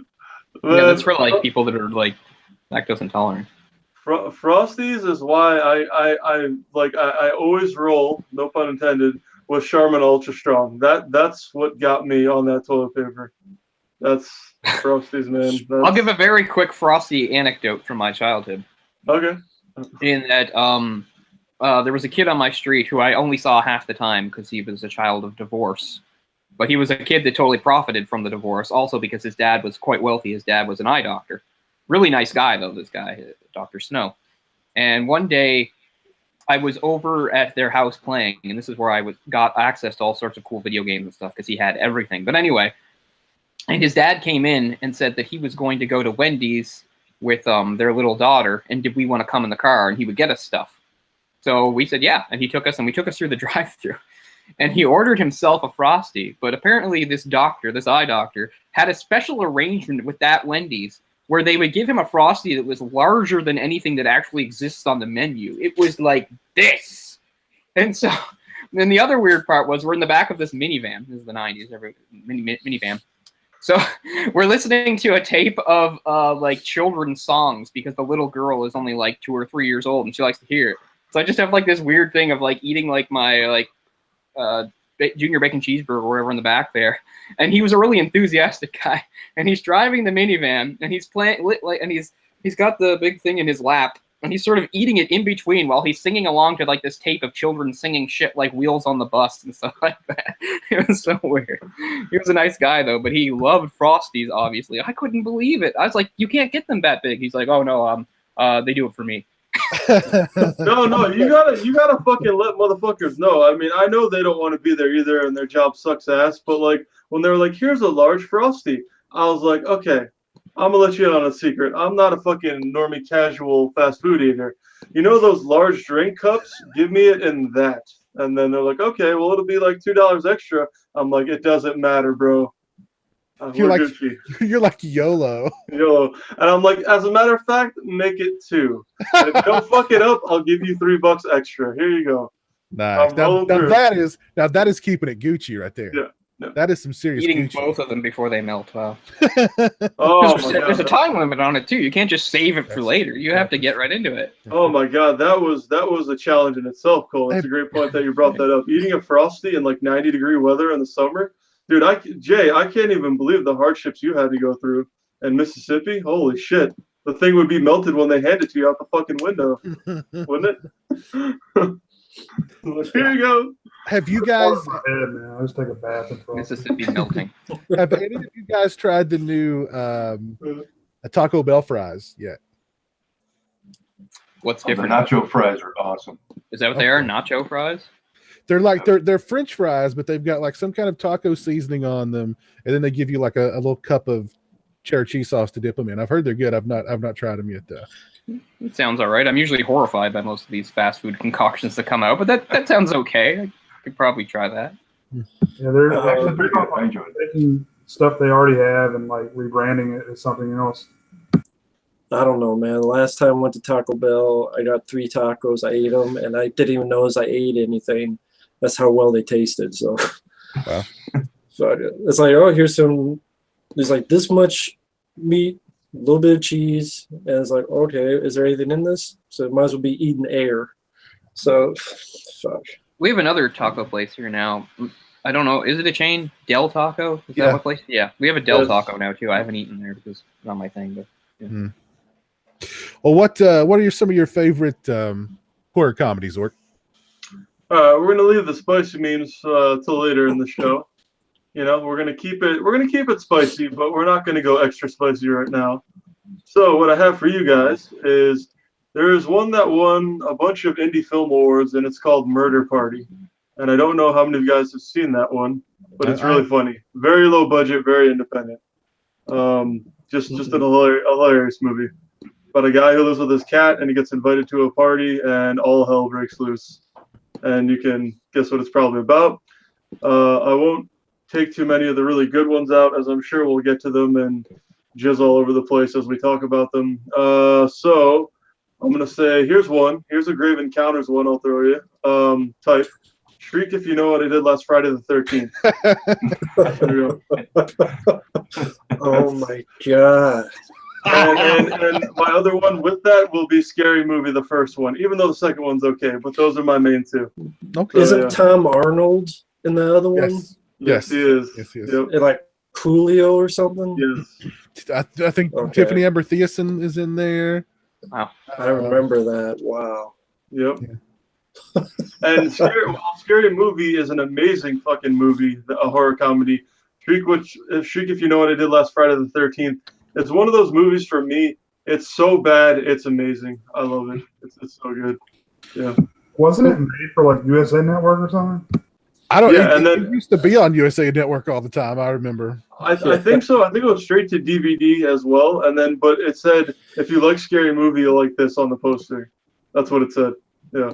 So. Well, I have seen Murder Party, and I remember it being pretty good. And Scary Movie was a freaking like phenomenon when that thing came out. It was enormous. Real quick to touch on Murder Party. The best part is when like people are spoiler alert, you know, people are getting killed at a party, obviously, and there's the guy is running around kind of like Slumber Party Massacre style. He's got like a thing he's killing people with, like a saw, but it's plugged in and the extension cord comes unplugged. And it's just like, and then the saw stops working, obviously, because it doesn't have power. But that was one of the best parts of that movie. But anyway, sorry, go ahead. I was talking about Scary Movie. Yeah, that was enormous when that movie came out. Huge. They hit it just the right time, right? Like, exactly. Scream had brought back the slasher craze, and I Know What You Did Last Summer, and all that shit. And then it came out at just the right time. Mm-hmm. Yeah. I mean, it's definitely a movie that doesn't necessarily age too well in some ways. Like they have a whole bit where they're going, "What?" Yeah. But I mean, you know, it is what it is. But yeah, it was a cool movie. Yeah, it's been a long time since I've seen that one, but yeah, I mean, it was perfect timing. It was, you know, I don't remember. Like I have memories of it being kind of funny, but I don't remember anything particularly that funny that happened in it, to be honest. But yeah, what I remember most of it is just, you know, that time. And what a huge movie that was, you know. The what's up part is the best, but then one of the other really good parts was they're making fun of I Know What You Did Last Summer, and they hit the guy, and he wakes up, he's got like the fisherman's hook, and he's like, "Oh fuck, goddamn kids hit me again. This shit's getting too old," and then he's like, "I'm getting too old for this shit." He says something along those lines, and then he's like, "Oh my god!" They're like around the car, like, "Oh my god, what are we gonna do? We just hit a man and we killed him." And he's like, "No." He's like, "No." He's like waving a hook. He's like, "No, I'm actually fine. Don't worry about it." And then they like throw something at his head, and he gets knocked out. He gets knocked out. Actually killed him. And then that series, whatever the popular horror movie or horror, you know, like I think the second one or the third one was like a Paranormal Activity type thing, and then one of them like parodied Signs, and so whatever was the popular thing at the time, Scary Movie would like, you know. I like the third one. Lampoon or whatever. I didn't like the second. A lot of people like the second. I didn't like the second. I mean, it has one of my favorite comedians, David Cross, in it, but I could not get into the second. Yeah, I haven't seen Haunted House 1 or 2. I've been meaning to, but I just don't know if I could mentally take it. Scary Movie 1 and 2 are really good. 3 and 4 are also pretty funny. 5, I don't know what the fuck happened. I was like, "Cole, should I watch this movie?" And he's like, "Yeah, if you want to kill yourself." So I did. And then, yeah, it was that was fucking bad. That was. Which one was the one that had Christopher Elliott? I think his name is Take My Little Hand. Was that part 2? That was part 2. Second movie. Yeah, see, a lot of people like the second movie. I don't, but a lot of people really like it. Scary Movie is the one with the vacuum cleaner orgy or whatever the fuck it was. Vacuum cleaner orgy or whatever the fuck. They all sort of blend together. It's hard. 3 was one that they brought Leslie Nielsen in, which was cool. He was the president, which I thought was a nice thing. Yeah, that was. I recall that one being funny. That was like the Signs. Yeah. Right? Yeah. It was basically Signs combined with the day or the what is it? Oh shit. War of the Worlds. World. Thanks. Yeah, those were like the two main plots. The only part where it went a little sideways was when they did the 8 Mile stuff in the middle of it. Like it had 8 Mile stuff. Like why? Yeah. It's just piling too many things on. Orc, not a bad list. Not a bad list at all. My favorite from the whole franchise, James Woods, the man himself, the man on Twitter. And part 2, he's taking a shit, and he's one of the priests. and like there's like a bunch of flies like going around his head while he's sitting on the john, and he's like, "Oh goddamn enchiladas," and he's just like taking a big shit. But he always plays these intense roles, but he's just like in movies, but he's just taking a dump, and it's just hilarious. Watch the clip on YouTube; it's funny. But yeah. Will do. Will do. Orc, you have been. Somebody's thrown some shade your way. This is going to be bad. Oh. This is an area that I know. I know you're an expert in. But Jerpin says you are a normie, casual, fast food noob. Oh. I beg to differ, my friend. I mean, I haven't been able to sit down for like 18 months, but I beg to differ, bro. I'm a fast food connoisseur, G-unit master. Okay. Orc, let me throw something at you right here. Okay. Just got to get back in the game. Let me throw some. Okay. Best fast food burger. Okay. McDonald's, Wendy's, or Burger King. Out of those are the three places that are across the United States. We're going into a little fast food trivia here. Okay, those are the three main ones. I'd say Wendy's hands down. Why, you may ask? The Baconator. If you ever want to feel like you're gonna die because you ate too much, just eat 3 of those. Triple Baconators. Oh my god. And the Wendy's buy me fucking clothes. Oh Jesus. Okay. I live 2 seconds from a Wendy's. You'd die if you lived here. Best fast food pizza. Like across a parking lot. Best fast food pizza, Orc. Pizza Hut, Little Caesars, or Papa John's. And you have Domino's too. Forget Domino's too. Forgot Domino's. Yep. We don't have Papa John's. So much. I'd say Domino's if you just want a pizza, but probably Pizza Hut, to be honest, is better. I'd say. Okay. So far, I 100% agree with you. Okay. I know what I'm fucking talking about. Matt, Mr. Iowa yourself. When I said go to fucking McDonald's and get those honey chicken strips, honey, you didn't. You were like, well, I'm skeptical, bro, and I got money to go see a movie via PayPal, but I really want to eat because I'm fucking hungry. And then what'd you do? I tried them out. They were good, but exactly. I'll just get the classic chicken sandwich, which is better. Well, stuff, you can't go wrong.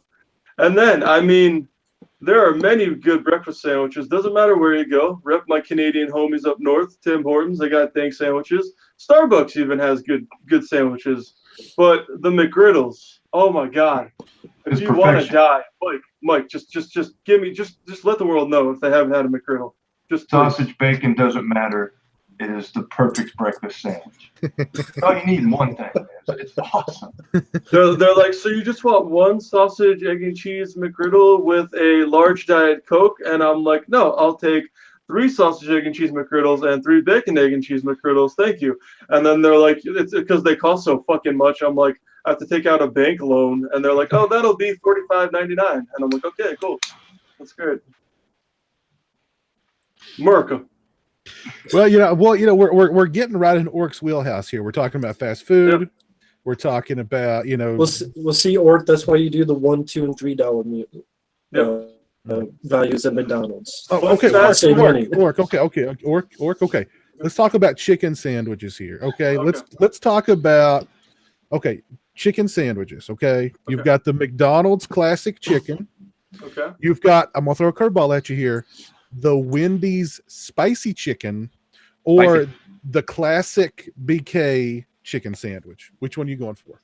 Wendy's, man. Wendy's out of all the chains, Wendy's is the best. I hate to say this, Rambo, but they have the best burgers. I disagree on the chicken, but no, you're wrong, Rambo. And this is why I'm fat and you're not. You're basically like you can disagree, but you're wrong. You should probably go eat some food right now, Rambo. I'm worried about your health. Baconator, best burger. Now there's like Nations and Carl's Jr. and Hardee's, but they're not. Yeah, you just said you'd have a heart attack if you eat it. Anyways, as I was saying, Baconator, out of those 3, best burger. Their McNuggets or their nuggets. Their nuggets are the best. Dank ass barbecue sauce. The new fries they have are like crack. Frosties, will have you on the toilet for weeks. I disagree with the fries and nuggets. I think McDonald's are better on that. Sorry. Well, no, the nuggets and fries. I mean, look no further than Bill Clinton and Donald Trump. They live off of McDonald's. And those guys at one point were two fat motherfuckers. So, yeah. That's why Bill Clinton is on death's door and why Donald Trump has turned orange. Pretty much. If you've seen Trump play golf, he's got like, it looks like he's carrying a fucking baby inside his stomach. Like, it's not his what's the blonde chick who fucking does all his PR shit? That's not why he won the election. That's not why he won the election. It's whoever the fuck makes his suits, man. That guy, he should be paying like $2 million a year at least. Oh my god, that guy is fat as fuck. But definitely custom suits. I would have to agree with you on the chicken sandwich work. The Wendy's spicy chicken sandwich is pretty elite. Yep.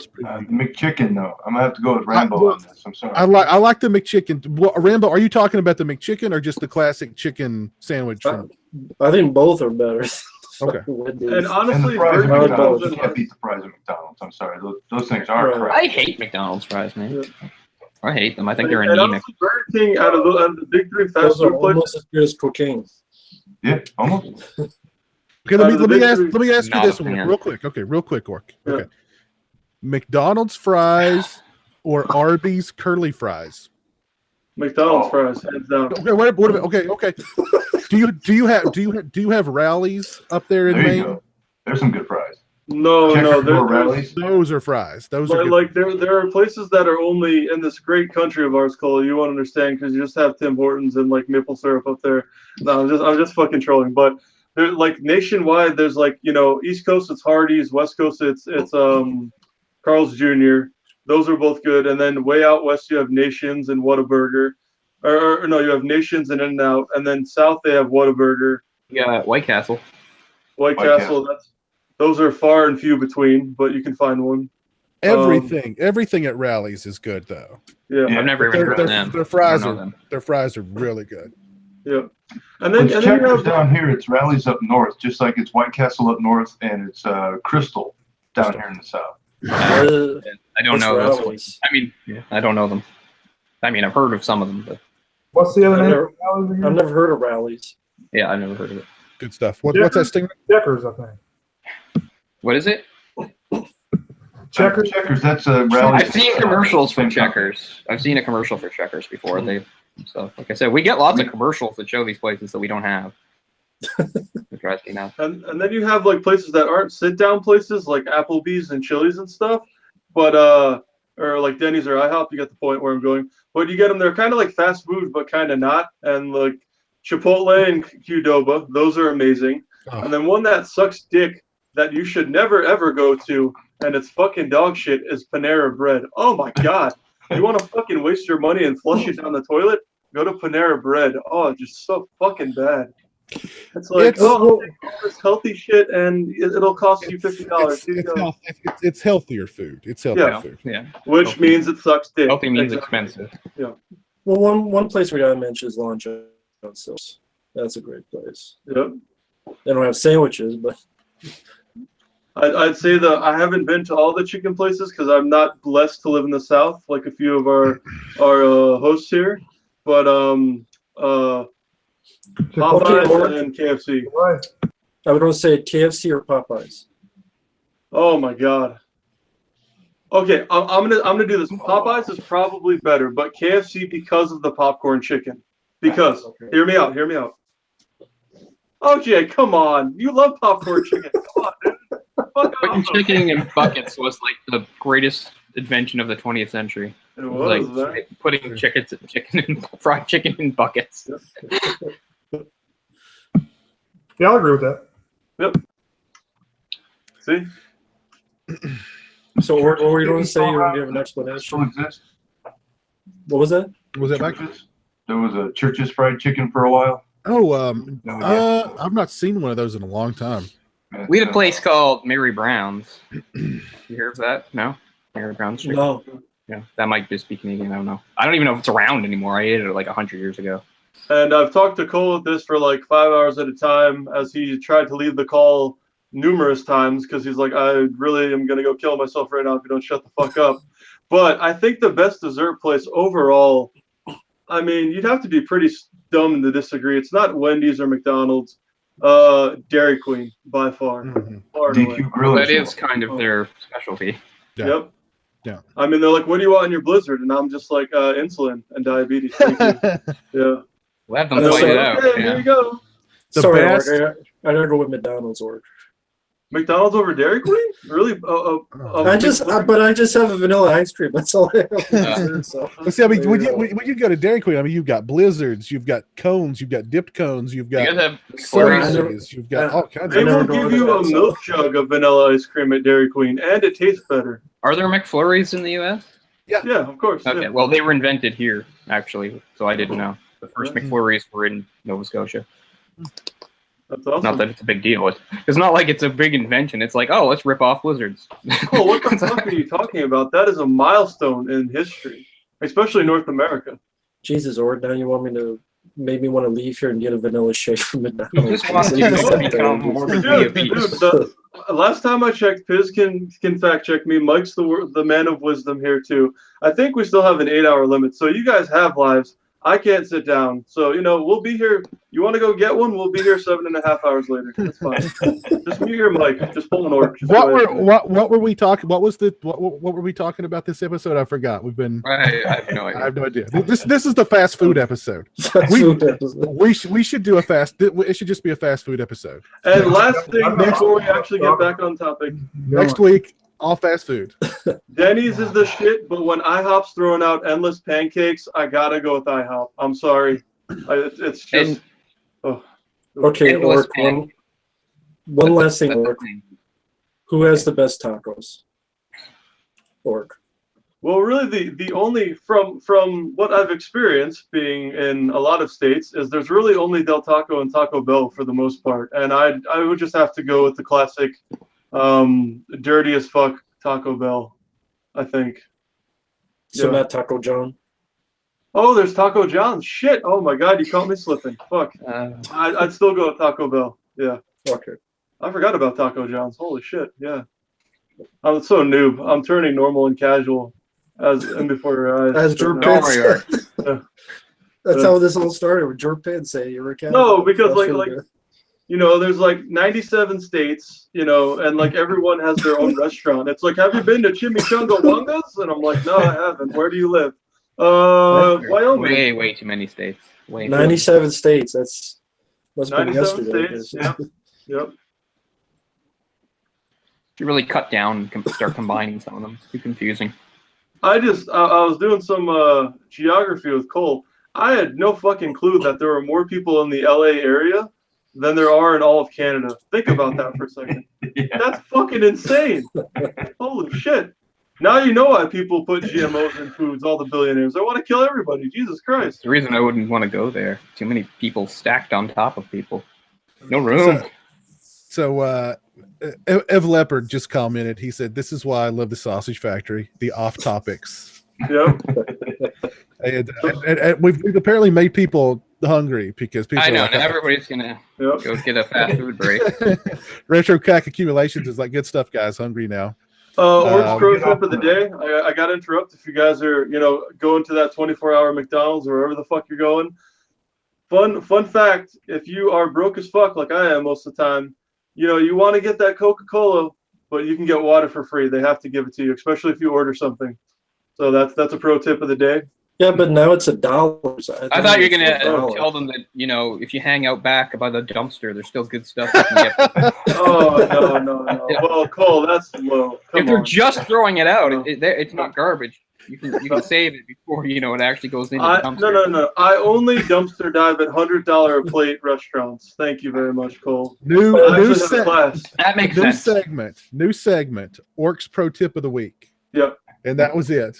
Yep. Get water at your fast food. And it's the small things, and then you go to Qdoba, which they don't have everywhere, but it's basically like Chipotle.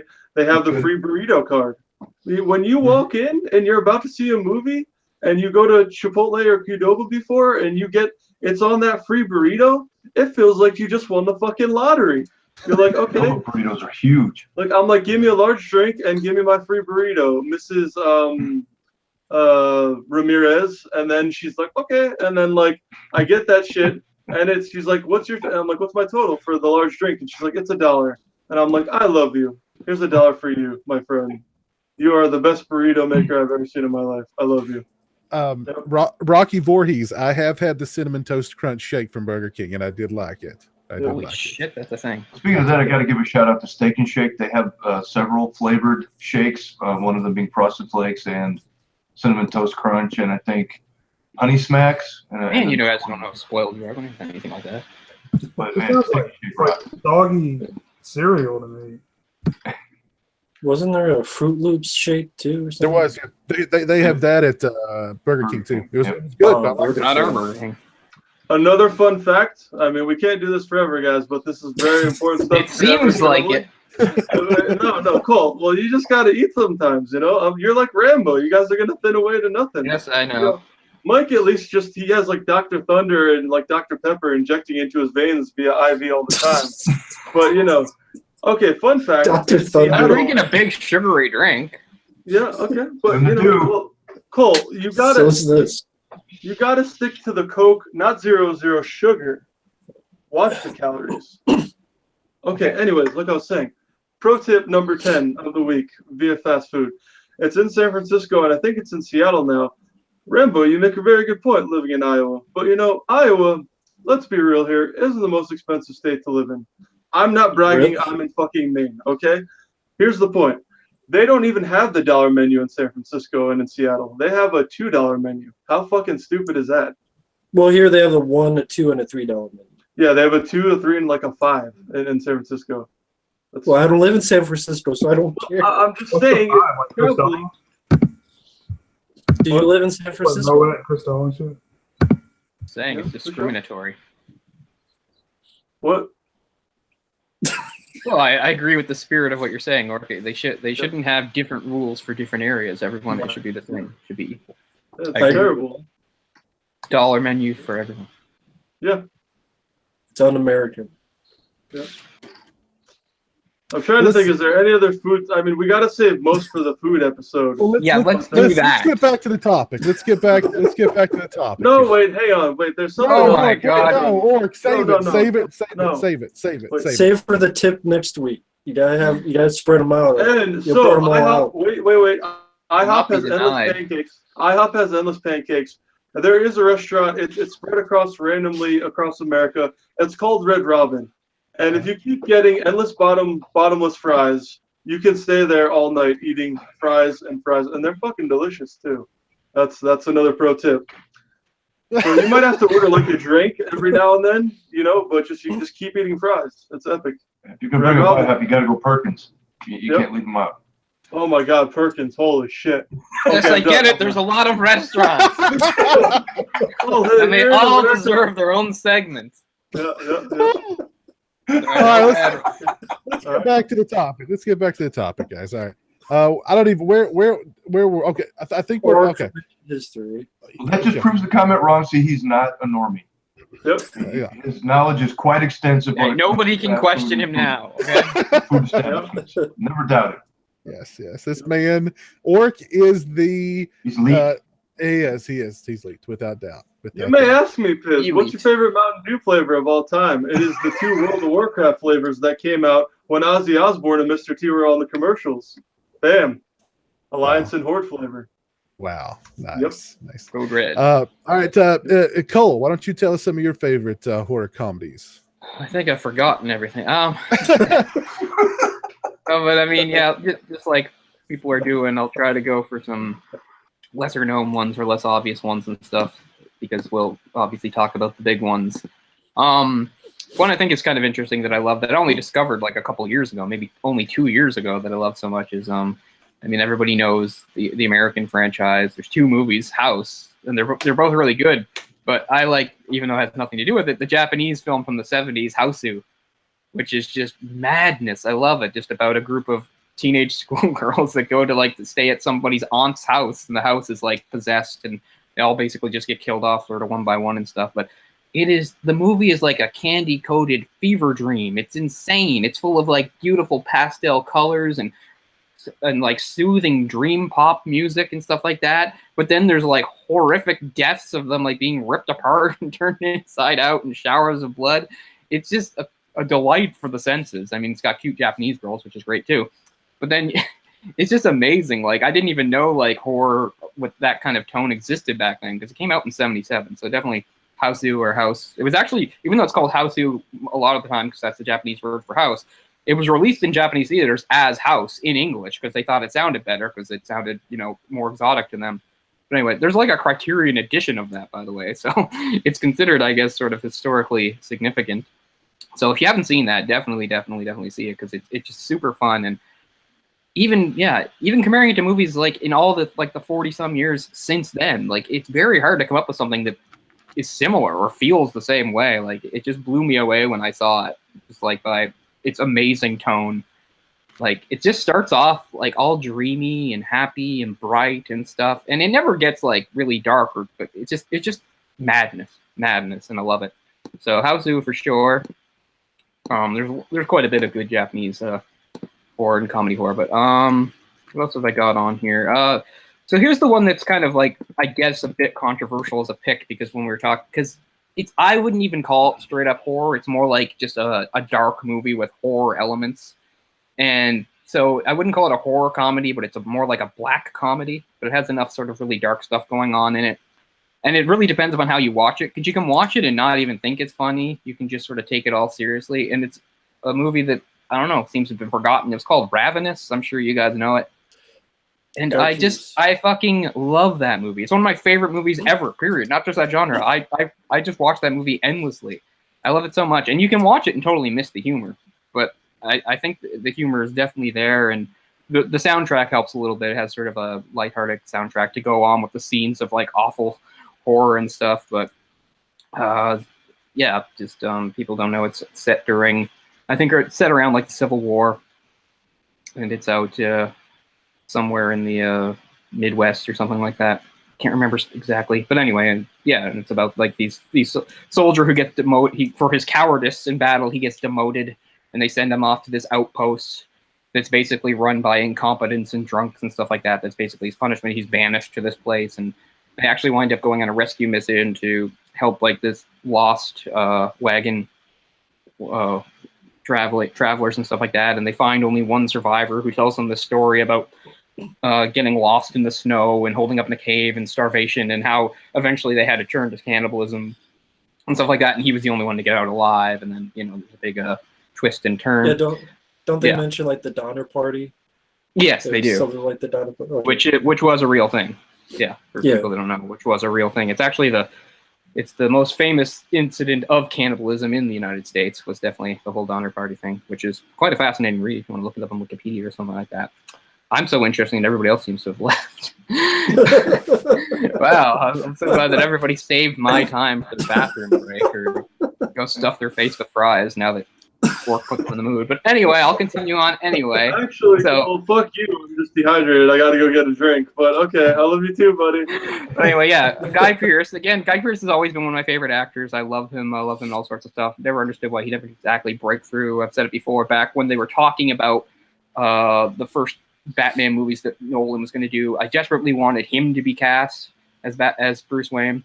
It didn't happen. And, I like, what's his name, but it's funny. Actually on Twitter today, I read that they were going to make Joaquin Phoenix might be the Joker in some movie. At the time, when they were talking about casting these movies, I wanted Joaquin Phoenix to be Harvey Dent. He would have been my choice for that. But anyway. So, and I can't remember the name of the other guy who's basically the bad guy, but he's crazy in it, and he's awesome. And the movie's just full of... Robert Carlyle. Yeah, he just has not been in stuff I've seen besides that, so he's just not a name I know, really. I can't think. But he's awesome. He's so dark and sinister. And the movie just has brutal violence, including an amazing end fight between the two. Anyway, I just love that movie, and I don't know, it seems to be forgotten or overlooked. I didn't see it back when it came out. I think it was '99 in the theater. But one thing that didn't help was if you watch, you can find the trailer on YouTube. The trailer spoils every single twist and moment of suspense in that movie. Everything is spoiled in that trailer. So if you haven't seen the movie, don't go watch the fucking trailer. That was such a lame fucking trailer too. Just the way, the music, it made me not want to see the movie. The trailer. Maybe that's one of the reasons, right? As we said when we talk about some of these movies. Yeah, but I love that movie. I watch it kind of on a regular basis because I get such a kick out of it and just enjoy it so much. And I said, you can watch it perfectly straight, but I think there's definitely a lot of humor in there to be had. And is it horror? I don't know, but it's a very black comedy, certainly with horror elements. And I thought it was at least worth pointing out. I would say horror it would fit. I mean, you're dealing with cannibalism. And Yeah, so sure, forth, right. so I think it would fit so. horror. Yeah, I would agree. For three, I was trying to go with something that's not too obvious or anything like that. I mean, there's definitely a few I could pick from, but I know when we talked about like how, yeah, as we said, you could do like a satire, which obviously is brought in by Scream, but the other one I guess is Behind the Mask: The Rise of Leslie Burden. Mm-hmm. Really enjoyed that movie the first time I saw it, and sad that a sequel has never seemed to come to fruition, but I think that movie has a lot of fun lines in it and stuff, especially just like the cool like attitude he has. He's in training and he's doing stuff and he's just like, oh, this takes so much cardio. He has no idea. Like, it just, and he's just like, you know, they're running their asses off, but I can't run. I'm supposed to just walk. Like, you know, just all these things that people, you know, people like us have always thought to ourselves, and you know, they're pointing it out. Sorry, go ahead. I was going to say that actor. He's a really good actor. I'm surprised he's not in more stuff. But that movie is coming. That movie is getting a collector's edition Blu-ray release from Scream Factory. So if that awesome, if that raises more awareness for the movie, that may help get a sequel financed. Again, somehow somebody out there is financing Wrong Turn 6, 7, 8, 9, 10. Yeah, exactly right. Why can't we? You know what I mean? Come on. Yeah. Come on. And one of the things I kind of thought was cool about the movie too is that it lives in a world that presupposes that like Jason Voorhees and Freddy and all these guys are actually in the same world, and they were all real and really happened. I thought that was kind of a neat sort of thing. They're talking to the old guy who's retired now, and he's saying about how they were like the game changers and they changed everything and stuff like that. I don't know. Yeah, it seemed like a neat idea. They show like Kane Hodder walking to the Elm Street house, and Robert Englund, he's sort of the Dr. Loomis type. Yeah, you know, just full of really cool stuff, and just like a really well shot and stuff, and good chemistry with the characters and stuff. The girl's really cute and smart. It comes across that way and stuff. And, I didn't realize till later the lead girl, she's actually one of the kids in Home Alone. She was the one who's like, like when she was talking to Kevin, she's like, "This is how you say it in French." Ah, right. Wow, no, I had no idea. That's the same girl. Oh, yeah, cool. I remember that. But yeah, really good movie. Yeah, so I just thought I'd pick three a little more off the board because, I mean, obviously on my list are a lot of the same ones everybody else would have, like Shaun of the Dead, Evil Dead 2, Scream, and I said The Lost Boys is maybe my highest rated one of those. The Frighteners, probably if Rambo hadn't said The Frighteners, I would have said it, you know, stuff like that. Return of the Living Dead is, you know, awesome. There are some people out there that don't like it and think it's just stupid, and I mean, I get it. You can say that about any comedy, it just depends on your sense of humor, right? You can be like, it's not funny, it's stupid, but no, I remember the first time I saw that, like, I was blown away because, like, I'd heard it was funny, but I kind of still wasn't prepared for how funny it was. I was like, oh my god, that's funny. So I love that movie. It's just so endlessly quotable too. So many great lines to quote, stuff that I love to say. So yeah, I've actually got a couple of more recognizable ones on my list, but I'm going to actually dive a little deeper. And the first one I want to talk about is Psycho Cop 2. Because Psycho Cop 1 is, I think, was intended to be a straightforward slasher movie and then turned into, in my opinion, one of the best so bad it's good or best worst horror movies ever. It's that they decided, okay, so with the sequel, we'll just make this one we'll make the laughs intentional, and they actually do a really good job. And the guy who plays Psycho Cop, I don't know if you guys have watched The Office, the U.S. version of The Office. He is Bob Vance from Vance Refrigeration. That is the guy. That is Psycho Cop, and he plays Psycho Cop with such aplomb. He is so good as the Psycho Cop. Bobby Ray Schaefer. Wasn't Robert Zadar in one of those? That's the Maniac Cop movies. Oh, Maniac. Yeah. But I love both Psycho Cop movies. The first one is just horror. It's like that movie. It's like they shot that movie over the course of a weekend with no script. Like it was entirely improvised. But the second one, I think, the second one's actually not bad at all. It's actually pretty good. I think it is funny. They go definitely straight for the comedic elements. So it's pretty cool. And a funny thing, I've waved the Psycho Cop flag for a long time. I've talked about Psycho Cop a lot on my channel. When I friended Bobby Ray Schaefer on Facebook, I said, I sent him a message and I was like, I'm a big fan. I love Psycho Cop. You know what I mean? Here's my, I've actually done a review of Psycho Cop. Here's the review. He messaged me back. He goes, "Your Pizzal?" He was already aware of. He was already aware of my love of Psycho Cop. He was like, "Your Pizzal?" And he was like, "Oh yeah." He's like, I've seen those. I love them. Thanks for being a fan. Blah blah blah. I was just like, holy crap, Psycho Cop knows me. Yeah, that's awesome. But that was cool. Next up, a one that's brand new to Blu-ray. I don't have it in front of me here. Actually, did a review of it just the other day. Ice Cream Man with Clint Howard. The weirdest movie. It's like intended to be like a kids movie, but yet a comedy horror movie. And in my review, I describe it like it's almost like it's almost David Lynch. Like every character in it is just off. The world in and of itself is just off. How they thought that this was going to be would fly as like a kid or a preteen movie, I have no idea, because Clint Howard is like serving. He's killing people, grinding up their bodies, and putting it in the ice cream, and then serving the ice cream to the neighborhood kids. It's crazy movie, but I love it. I'm actually surprised nobody mentioned The Burbs. It was on my list. I didn't. Okay. I guess. I mean, is it horror? I wasn't sure. Yeah, yeah. I would. I just wanted to throw it out there, but I'll let you talk about it since it was on your list. Oh, you go ahead. No. Because there's one other that I wanted to talk about that I think. No, I have a bunch more on my list. I like to hear your thoughts on The Burbs. Oh well, that's an underrated film. Yeah, I love The Burbs. Another one finally getting a Scream Factory Blu-ray release. I'm looking forward to that Blu-ray. I've got the Arrow Blu-ray. I've loved The Burbs since I first saw it years and years ago. It was it's just a fun movie.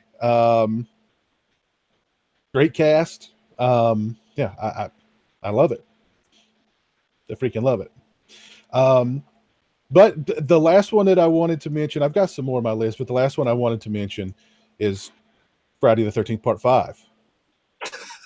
That's Even we might. There you go. It was under. He was saying. So it's going to measure 5. Exactly. That is. That's the streak of black humor in that one. That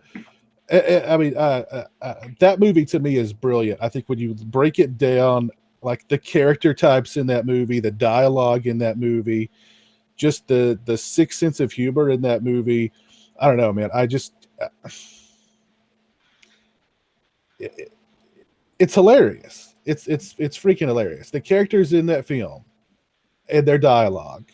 It doesn't matter how many times I see it. It cracks me up. Every line of dialogue from Junior and Ethel cracked me up. I love Demon.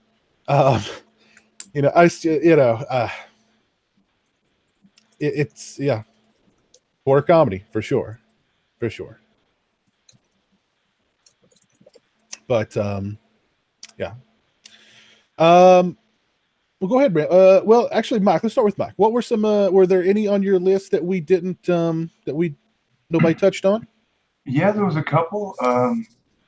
Going way back. One that I enjoyed when I was a kid was Abbott and Costello Meet Frankenstein. the classic monsters. Mhm. That was the first time I think when I was a kid when I actually saw comedy and horror get mixed together. Uh-huh.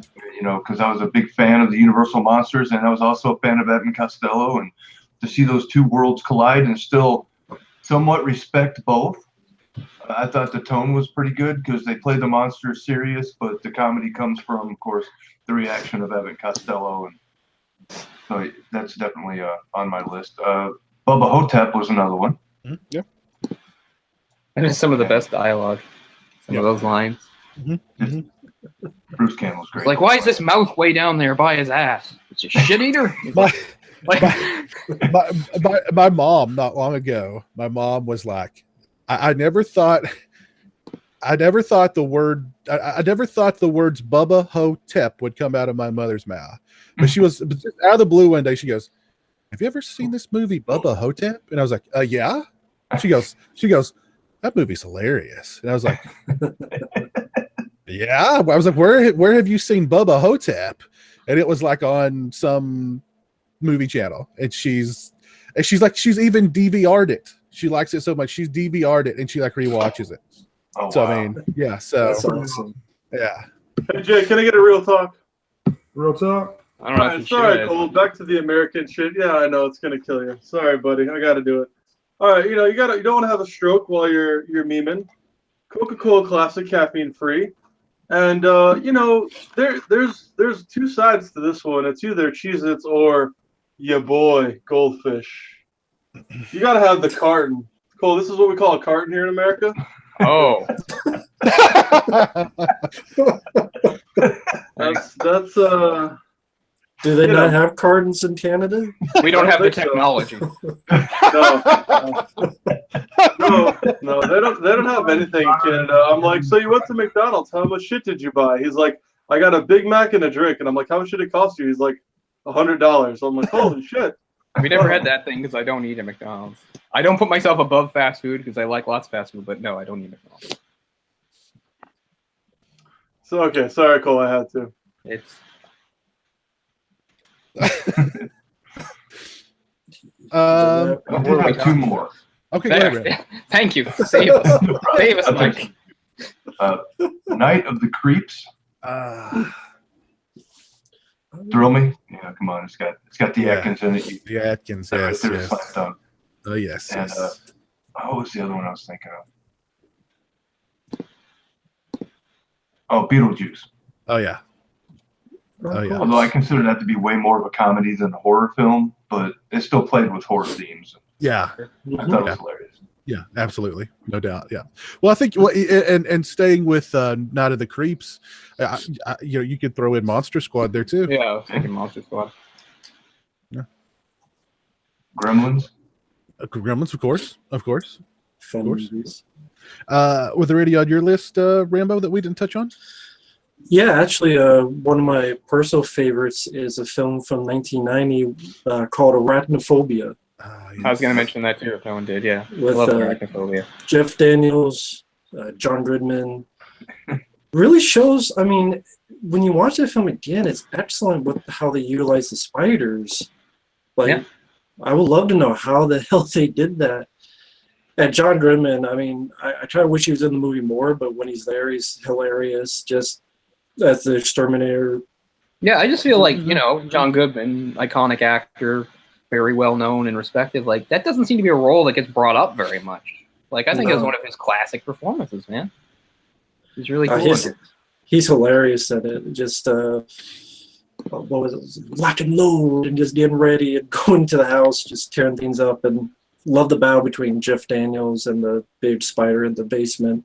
Some nice practical effects utilized. And again, a film that's really forgotten. No one ever talks about it. Sally, no special edition, nothing. I definitely think it's a film that deserves a lot more. It comes on TV fairly regularly for me, which is one of the ways I manage to keep watching it, is because it'll pop up on TV every now and again. And one of those weird releases where the first release, it had like the poster, but there was no spider.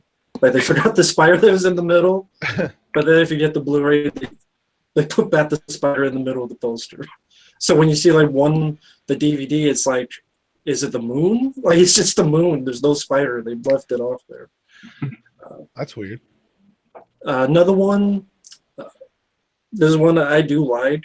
It's interesting. Nothing But Trouble with John Candy and Chevy Chase and Dan Aykroyd. I mean, being in a house filled with bones, Dan Aykroyd pretty much has a nose. Then when you take it off, it's actually a penis. Yeah. I knew that sounded familiar because you mentioned the nose.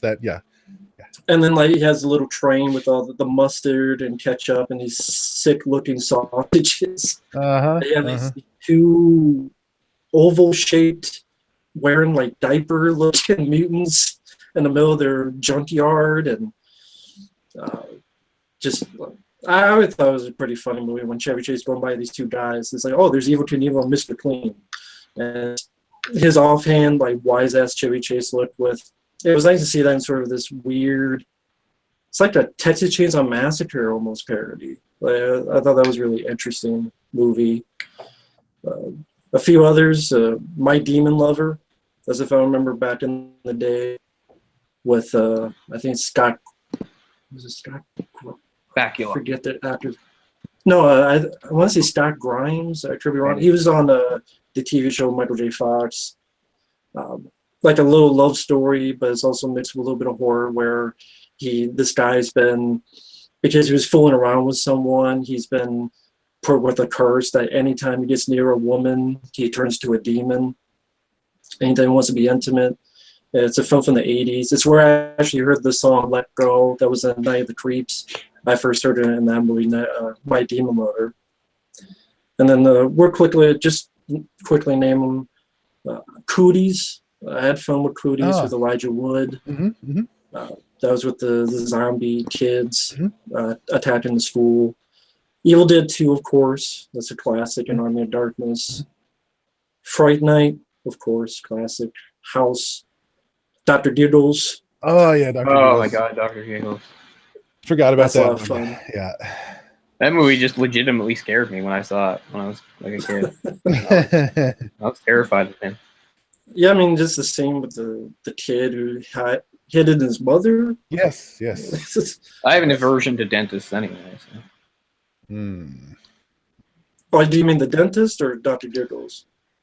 Because he was. Doesn't he do something to somebody's mouth at some point? I thought. Yeah, maybe I am. I did see Dr. Giggles. Maybe I'm just confusing a scene with the dentist, though. You might be. Oh, I know there's one where he puts this thing down that suctions out all the fat. Oh, yeah. Maybe that's what yeah, because I do remember that. Yeah, but yeah, you're right. He wasn't actually a dentist. Horror movie with Corbin Burnson. Yeah. The dentist, yeah. That's where he had some really eerie shots. I mean, that's sort of a horror comedy too, because Corbin Burnson's nuts in that movie. And you have some up close shots of him just digging into the teeth, which is just obliterating them. Yeah, that's a good one. I love the dentist. I love the sequel too. I like them both. And also, I do enjoy Killer Comes from Outer Space and Larry Cohen's The Stuff. The Stuff. Yes, The Stuff. I don't like either of those. I really wanted to like The Stuff. It had this good reputation. But, yeah, just couldn't. I appreciate everything it's supposed to do. It's like, an homage to like the 50s B movies and stuff like that. Like, I don't, maybe I should give it another chance. It's been a few years since I've seen it. But yeah, it's good. It's good. I'm surprised nobody mentioned Zombieland. Was Zombieland on anybody's list? I guess I just thought it was a little obvious. But yeah, of course, I really think Zombieland. Yeah. I just don't want to go on for an hour. Okay. Yeah. Did anyone say Deathgasm? What was that? Deathgasm? Did anyone say that? No. That's a good one. I'm surprised nobody said An American Werewolf in London. I thought somebody mentioned it. I thought somebody threw it out there. No. I didn't hear it. Didn't they? Okay. No. Thought somebody just threw it out there. Kind of. That's probably an important landmark in the subgenre, I think. But as far as like zombie comedies, I would also throw out there Scout's Guide to the Zombie Apocalypse. I really liked it. I was surprised because by the time that movie came out, you kind of thought like the zombie comedy genre was really played out. But, they still managed to come up with some decently original things in it. Yeah, it's a pretty good movie. Yeah. Then there was the movie called Zombie with the exclamation mark. It was from the zombies' point of view. Heard of it. That was a comedy that I actually enjoyed. It's just called Zombie with the exclamation point. And I think it's got a boy and a girl on the front, or teenagers, whatever, that are zombies, but it's like from their point of view, and it's just funny because they're trying to communicate with people, but how they communicate is like they don't mean to do it, but they're eating people. And the horrific response of the people, they don't understand. I don't know. It just struck me as very funny. What We Do in the Shadows. That one's also on my list. I really like that movie. Around to it. A lot of people recommended it to me. Yeah, really like that flick. Really like that flick. And if you want to go way, way back, there's a nice horror comedy called Wacko from the early 80s that actually stars Andrew Dice Clay as a character named Tony Schlangini. And whenever he enters a scene, they play a song. They introduce him musically, and his theme song is like Tony Schlangini. And it's pretty it's pretty interesting. It's pretty interesting. Which I recommend it. It's fun. It's not great, but it's fun.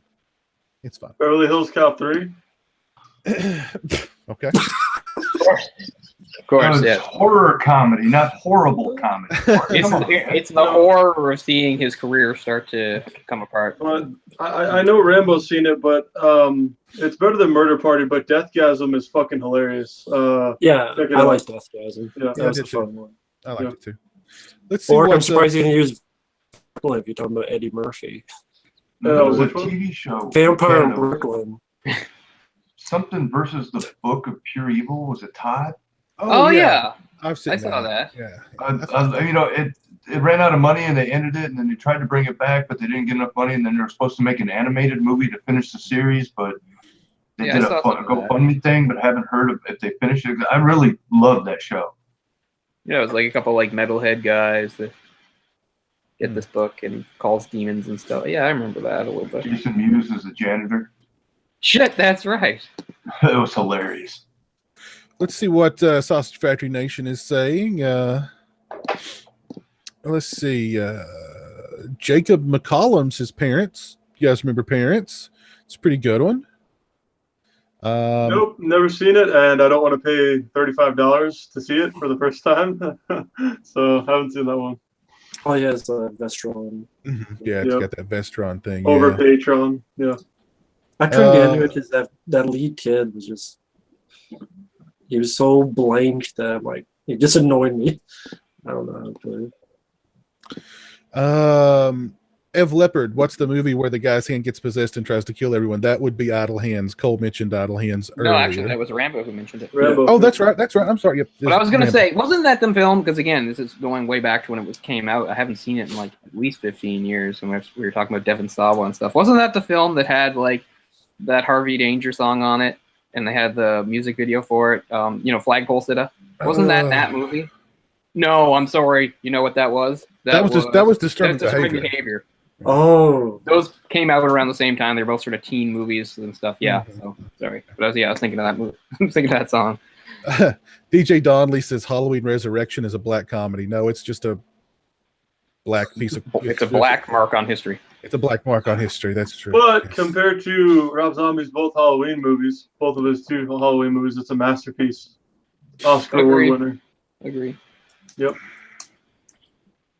It definitely has more rewatchability. Maybe it's just one's 'Cause, wildly like- horrible and the other one's completely unwatchable, but Yeah. both are uncomfortable. And I know there's people, not to go turn this into a thing on this because we've done it enough, really, but I know there are people that have like their defensible things about the Rob Zombie things, like things that they said they did well and got right.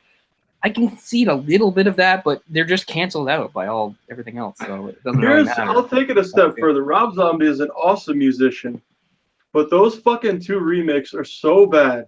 I would watch the Nightmare on Elm Street remake for 24 hours straight rather than watch both of those ones back to Yeah, back. me too. That's how Yeah. fucking bad that movie is. Yeah. Those fuck all movies of are. those three, man. Fuck all those three. Yeah, because I mean, the thing is, the difference is like if I watch the Nightmare on Elm Street one, like I'm like, yeah, this isn't a good remake, but it doesn't like make me angry. It doesn't make me think, oh, you're pissing all over Wes Craven, the way I feel like they piss all over like Carpenter and stuff with the Rob Zombie. It doesn't feel as insulting. One horror comedy I'll mention I forgot about is Feast. Really enjoyed Feast. It was a creature feature movie that. Oh, yeah, the one that was Project Greenlight. Yeah. Yeah, Yeah, weren't there like original 3 or was 4? good. Go ahead. Sorry, go ahead, Mike.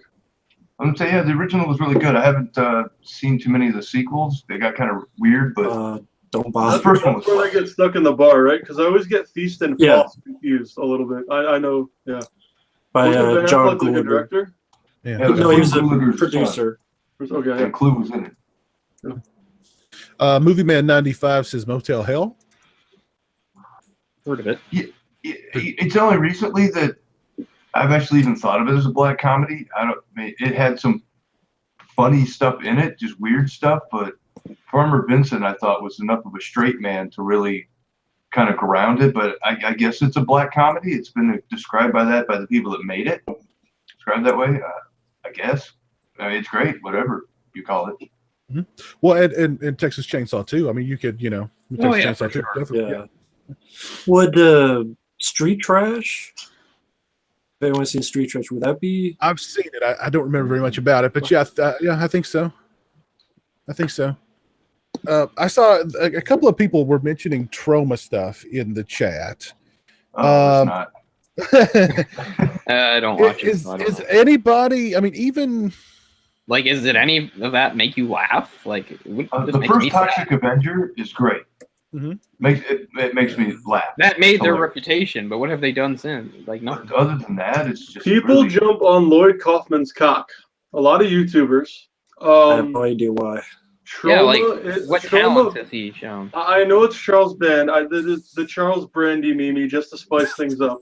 But basically, here's how I see it. You have horror over here. Great. Some of it's pretty shitty. Eli Roth, there's a big name that comes to mind. Then you have Full Moon, a step down.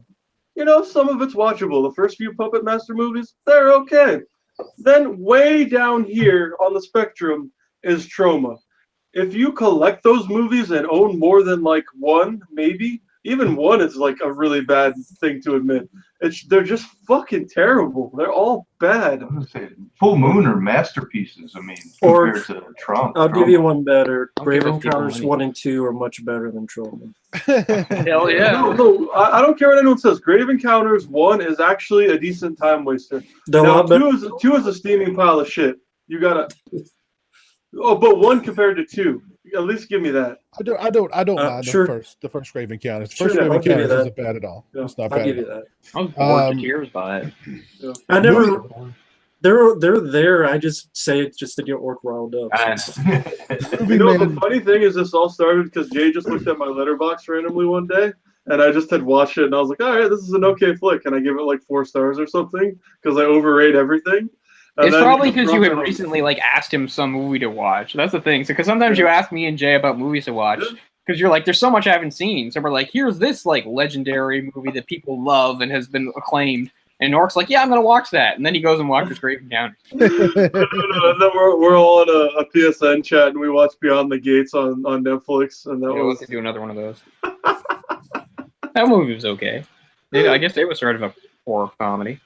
it was alright, yeah. All right. Movie Man 95 mentions Cabin in the Woods and Happy Death Day. I liked both those. Cabin in the Woods, I thought. Was We don't have underrated. time for me to flip out on Cabin in the Woods, but I'll just on the record, I despise that movie. I like it. I agree with Cole. So Every Children of the Corn movie. I don't know, the 2 guys running everything. Those two actors that they made the movie for me. Everything else around they it had was some good kind of quips, sure. I Yeah. can see they had a couple good quips, but like I don't know. I get exactly what the movie's going for, and I don't like it. Wouldn't Cabin in the Woods count? Yeah, that's what you're saying. That's what Oh, we just said. I'm sorry. Yeah. I thought that's what you meant. I was just saying I actually really hate that movie. Yeah. It definitely counts, though. It's definitely a horror comedy. It's No one's in between on that movie. They either like it or they hate it. I like it though. yeah, I like it. I like it too. Passable. can't stand it. one I didn't mind was also Jeff Brooks' Monster Slayer. Mhm. It was a pretty forgotten one, but I thought it was pretty decent. It had Robert Englund in it, some nice practical effects, and Mhm. some decent humor. Yeah, I agree. Oh goodness! Well, I think we've pretty much covered all the bases for horror comedy.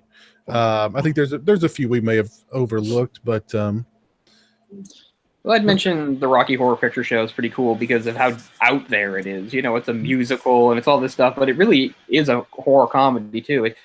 It's a weird blend of things because it's an homage to like the old Universal horror and the 50s sci-fi stuff, but it has horror elements. People get eaten in it and stuff. So I think that counts, and it's a really fun movie with catchy songs and stuff. Like it's a musical, so it's a bit off the board with that, but it's definitely a horror comedy. And they get a lot of stuff right. Like the guy who wrote it obviously knew a lot about the old style horror and stuff because it has that sort of classic gothic feel in the house and stuff like that. I don't know. I like it. Well, let me ask you, because when they have lists like this, they always put this movie in there and sort of get your thoughts. A lot of times they put Ghostbusters in there. I want to know what your thoughts on whether that's correct or not. I mean, if Monster Squad is, I guess Ghostbusters is too, right? In that, it's accessible for kids. It's not, it's nothing really very scary or violent, but it touches on horror things, but just puts them in a way that kids can absorb. So I guess you would have to count it. Well, it has ghosts in it, so I guess technically, yeah. Yeah. I mean, no one's going to call it horror. Right. I'm just looking on just a few random lists that I found. Just an amazing comedy, anyway. We all know that. Yeah. One that kind of counts is American Psycho. Yeah, okay, absolutely. Yeah. It's another good, really sort of black comedy type thing. Like when I was talking about Ravenous, American Psycho is kind of in the same, and then in the vein there. Yeah, good call. I totally whiffed on American Psycho. I mean, that just has some hilarious moments in it for sure. Mm-hmm. And some of my favorite moments in that don't even have anything to do with the horror of the situation. Like one time, like he's like in the backseat of this car, and like some guy's like blabbing to him about work or something like that, and but he's got his headphones on, and the narration's going. It's like, I'm trying to listen to the new Robert Palmer album, and this idiot keeps talking to me. Like, that doesn't have anything to do with being a serial killer. I just think it's a great moment.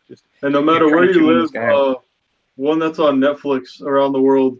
It's okay. Babysitter. It's The Babysitter. That one's okay. It's pretty fun. I didn't much care for that one, but I watched that. It got a lot of praise. The main character's name is Cole, and they say it like 5,000 times. Yeah. Well, it has some funny parts, and then the lead chick is like insanely hot. So at least there's that. Yeah. I wanted to you get her like making out with another girl for like 30 seconds, which is pretty good, I guess. Exactly. That's half a star right there. There you go. I was going to ask real quick, starting with Mike. What are a couple that you think are the worst horror comedies? Oh, wow. That you just thought was pure shit or something? I don't have to think about that one. I'm sure I can think of a couple. Stan Helsing. Oh, God. All those spoof movies in the early 2000s. I hate to go. Leslie Nielsen's last film, I think, so I feel bad about saying that, but yeah, that was probably the worst. I wanted to show you guys. I wanted to show you guys something real quick. This is a copy of Huey Lewis and the News' LP Sports. Blood spattered. As you can see, it's got blood all over it, and in the top corner, it says "Property of Patrick Bateman." Nice. Oh wow. That's got to be a special collectible, right? Like, how'd you get that? My friend Megan, she bought the book, and this came with the book. Wow. So I own the book, and it didn't come with that. I got it's a for real LP. It's literally the term "friends with benefits." I love it, Piz. That's a benefit, all right. It's the sports record, yeah. So yeah, pretty there's cool. definitely a bunch of horror comedies I hate. I hate Cursed. God, I hate Cursed. Oh God, yeah. Werewolf giving people the finger and stuff. It's like, who is that? Like Lisa Kudrow was a werewolf or something. Oh my God. That's a Wes Craven joint too, wasn't it? Yeah, it's awful. Which is the only reason I went to see it. As I think I said before, what's funny is like werewolf movies are so unpopular that I'm sure they made sure like they didn't even market it as one. I saw previews for it, and it in no way suggested there were werewolves. It didn't show one werewolf. I honestly thought the movie was just about some sort of vague curse. That kids got into black magic and there was a curse. Like, when werewolves actually happened, I was completely taken by surprise. But man, what an awful movie. Well, that was a movie that got destroyed by the Weinsteins because it was it was I think it was either completed or near completed, and the Weinstein said, no, we want you to change this and that and the other and the other, and the Master of cuts. And the movie had to be recast. That was his old reshot. He's got a new nickname now, I'm sure. Back then he was like the Master of Cuts or the Cut Man or whatever. They butchered that movie. Not that it may not have been a classic anyway, but they made it much worse than it should have been. Okay, I got Bride of Chucky. Can't stand that. Nothing about it is funny. If somebody wants to tell me there's a funny part in that movie, I'm not a fan of the comedy Chucky movies. I'm not defending it. So. Yeah, Speed is terrible. I'll defend Bride and say when he's actually playing Rob Zombie, funny enough, bring him up again. He said, "Oh, well, at least the music is a complete shit," and he still, or I don't know what he says. He says something funny, and then there's a few funny moments in that movie. I can't remember them off the top of my head, but yeah. Well, fair enough. I got Sleepaway Camp 3, Teenage Wasteland. Again, there's nothing funny going on there. It's just a bunch of cheap shit. Unless somebody thinks, I don't think it's funny. There's something about like what would Martha Stewart do? And then someone's like, "Fuck Martha Stewart," and they're in the van. That's a good line. Yes, that's a good line. Yeah, it's got its moments. Yeah. But yeah, I could take the second Sleepaway Camp where they try to turn it comedic, but by the third, it's just ridiculous.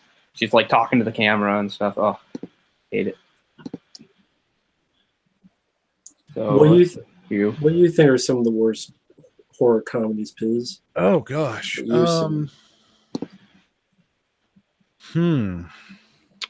Well, I probably Scream, if you know what I did last Friday the 13th, probably would be on my list for that, even though it was on Orc's favorite. But wasn't there another movie that was basically the exact same thing, just with a slightly different title? Like, it seems like there were two movies that were exactly like that came out right around the same time. I might be wrong, but I don't know. But one that's really fucking terrible, and it's not meant to be a horror comedy, but it's just fucking dog shit. Just it's so bad. Is a Bloody Murder, and they made like 3 of them or something. I remember that pile of shit. They made 3 of those? Wow. It was a dude in a fucking Jason mask with a chainsaw. Yeah. What? That's pretty uninspired. Yeah. Well, it wasn't a typical Jason hockey mask. It was like one of those. It was a hockey mask, but not like that kind of. So so they won't get into any kind of copyright issues or anything. I guess.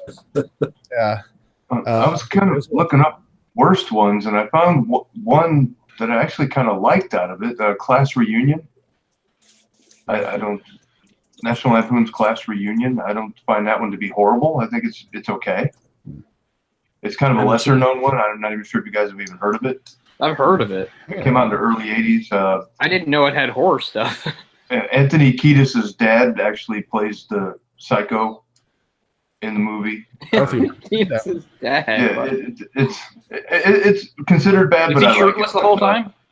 Repossessed was another one I was thinking of. Again, I'm sorry, Leslie Nielsen. I don't know if you guys have seen Repossessed. It actually has Linda Blair. It's been a long time, but yeah, I've seen it. It's pretty horrible. So I would have to go with that one as my other. Stan Helsing and Repossessed. I really hated Jennifer's Body. That was a terrible attempt at comedy horror, I thought. Nothing to like. I don't know. Thanksgiving was a terrible movie, but I enjoyed it. So if you think it's bad, that's fine. I haven't seen the sequels. The original had a few jokes in it that I thought were. I mean, I really wanted to give Jennifer's Body a chance because, like, even in horror comedies, like body horror is kind of a rare one. So but I'm not a big fan of it either. Really, it's not like awful, but it's yeah. For me, every motherfucking Leprechaun movie can kiss my ass. I like the third one for whatever reason, but I understand. That's cool. I understand it though. I think somebody had mentioned Leprechaun or one of the Leprechaun movies in the chat a while ago. So I was gonna say all those movies are so shitty. I like the third one in Vegas. Yeah. I don't like the first 2. They're more serious. I think that's why I like the third one, is because they just were like, well, let's just be silly. They were still kind of being half serious in the first 2. I think is one of the reasons why they're so bad, because it's just like the ones after that. I'll take the first one over In the Hood any day. I never gone that far. I never went past the Back to the Hood. And Back to I'll take all of them just for sheer laughter because they're that bad. the third one had some good bits. So like when he's in Vegas the whole time, and like he replaces the magician at the show, so he really saws the guy in half for real in front of the audience. Then he turns it over to show him, and his guts like fall out. He's like, "Ta-da!" And the audience freaks out. I mean, I'm not saying that saves the movie, but if you want to make those films better, just watch the last one. I think it's Origins. It was by the WWE Network. That is literally the worst Leprechaun movie ever made. It'll make the first one look like a masterpiece, I guarantee. Wow. And the guy who plays Leprechaun is Warwick Davis, right? He's Willow. Yeah, I mean, he's committed to the part. I think, you know. Oh yeah, he's a good actor. Yeah, I think he's the reason why I like the first couple. He goes for it. It's really good. And the last one I'll say I hate is Satan's Little Helper. Satan's Little Helper. Yep, I've seen that. I forgot about that one. I don't remember hating it. I don't remember very much about it. It's just stupid. Because that was Jeff Lieberman. That was from the guy that directed Just Before Dawn. It's like a really weird premise for a movie because it's almost like the whole like Mr. Magoo / like Inspector Gadget type thing where you have like an unwitting, bumbling character that doesn't realize they're doing the things they're doing. Except in this case, it's a kid who's helping a serial killer murder everybody in the neighborhood. Like, I'm not saying you can't do that well, but this doesn't do it well. Oh goodness. Orc, I would turn the floor over for you for an Orc's Corner, but Orc, I think this whole episode's pretty much been like an Orc's Corner. We had quite a bit.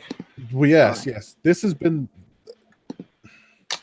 a very Orc-centric episode. Exactly. There was a lot of talk in the chat about fast food, so definitely, I think we should change the title of this episode to Horror Comedies / Fast Food Talk. So, but you certainly left an impact on the audience tonight, Orc. And Jerp, I hope you've changed your mind about Orc being a casual normie when it comes to fast food, because he most certainly is anything but. Bro, I'll don't bro me if you don't know me, but let's be real here for a second. If it's something I'm not that, I'm not an expert in, like, I'm a fan. I'm a pretty hardcore fan, especially about horror movies and film in general and TV shows. But you guys have got me beat by a mile. When it comes to games, especially multiplayer games, get shit on every fucking day of the week. And fast food and sodas. I win, you lose. That's just how it is. Deal with it. Are you an expert on donuts? I'm up there, yeah. Dunkin' Donuts, Tim Hortons. He's up there. Yeah. I'm pretty close because there's so many places so there's local chains, it's hard to be, I might be overweight if we live near a Krispy Kreme. I love that Krispy Kreme shit, but there aren't any around here. Orc, let me throw this out there at you, okay? Subway or Jimmy John's? Subway, because their meatball sub is winner take all. Okay. And it's the biggest fast food restaurant in the world. But anyways, like I was saying though, like if you want to know anything about comics, like Cole knows a shit ton of stuff too. But comics or hockey, Cole's your go-to guy. If you want anything wise in life and wanted to know what it was like in World War II, Mike's your guy. Wow. What a compliment. Hey, Mike, you're really good at being old. Much respect. If you want to talk about food or video games, yeah, Orc is your or soda. Orc is your sensei. Orc is your or sensei. soda, or as faggots call it, pop for some reason. Hey, what I call it. Okay. Oh my god, I drink pop. It's a musical category. I love the word soda. It's enchanting, but it doesn't sound real to me. It's just like what the people on TV and movies say. So, It's a north-south thing. In the south, it's soda. In the north, it's pop. Because where I grew up around Lake Michigan, it's pop. Yeah, I knew there were some parts of the U.S. that say pop. In Colorado, it's pop. I'm like, no, I don't want to drink something that's related to NSYNC. I'm sorry. I just want a soda. Thank you. Yeah, hey, NSYNC ripped it off. Pop existed before NSYNC, actually. Pop's It's been all, around it's all a long pop. time. It's all pop around here. It's all pop around here. Oh, Like, is I it? mean, Yeah. let's go with the big colas. You know, I was a Pepsi fan growing up, but I gotta put Coke and Cherry Coke at the top, then Pepsi and Cherry Pepsi second, and then RC Cola, and then store brand. We're getting really at the bottom of the barrel at this point. But that's At my Shoppers Drug Mart tonight, they had a case full of like Coca-Cola, all three kinds. And all the 2 liters were the ones with Santa on the bottle. I was like, what the fuck? Or say Did they just like forget a box and bring it out? Like all of them. I'll say it now. There is Mellow Yellow, and that's your drink of choice, and I respect that. It's a goddamn fine good drink. Because, real men drink soda, not fucking beer. A bunch of faggot-ass pussies drink beer. Anyways, soda. But if you get into the citrus stuff, there's Crush, there's Mellow Yellow, there's a bajillion flavors of Mountain Dew, and then you have, I'm blanking right now. Hang on. And then Vault they don't make anymore. That used to be around. Did they have that in Canada, Cole? We had Jolt. Isn't it Jolt? Well, Jolt and Vault, and then they brought back Surge, but it's only Jolt, on Amazon. I drank the hell out of that. I love Jolt. Yep. Volt was from the Surge. Yeah, yep. I don't think it's around anymore, but I enjoyed it in its day. Yep. We've got audience requests. We've got some requests for a wise words from Mike, and also for a Rambos rage. Okay. Go ahead, Mike. Mike, you got any wise words for us? Oh man, I was kind of hoping you wouldn't ask that tonight, but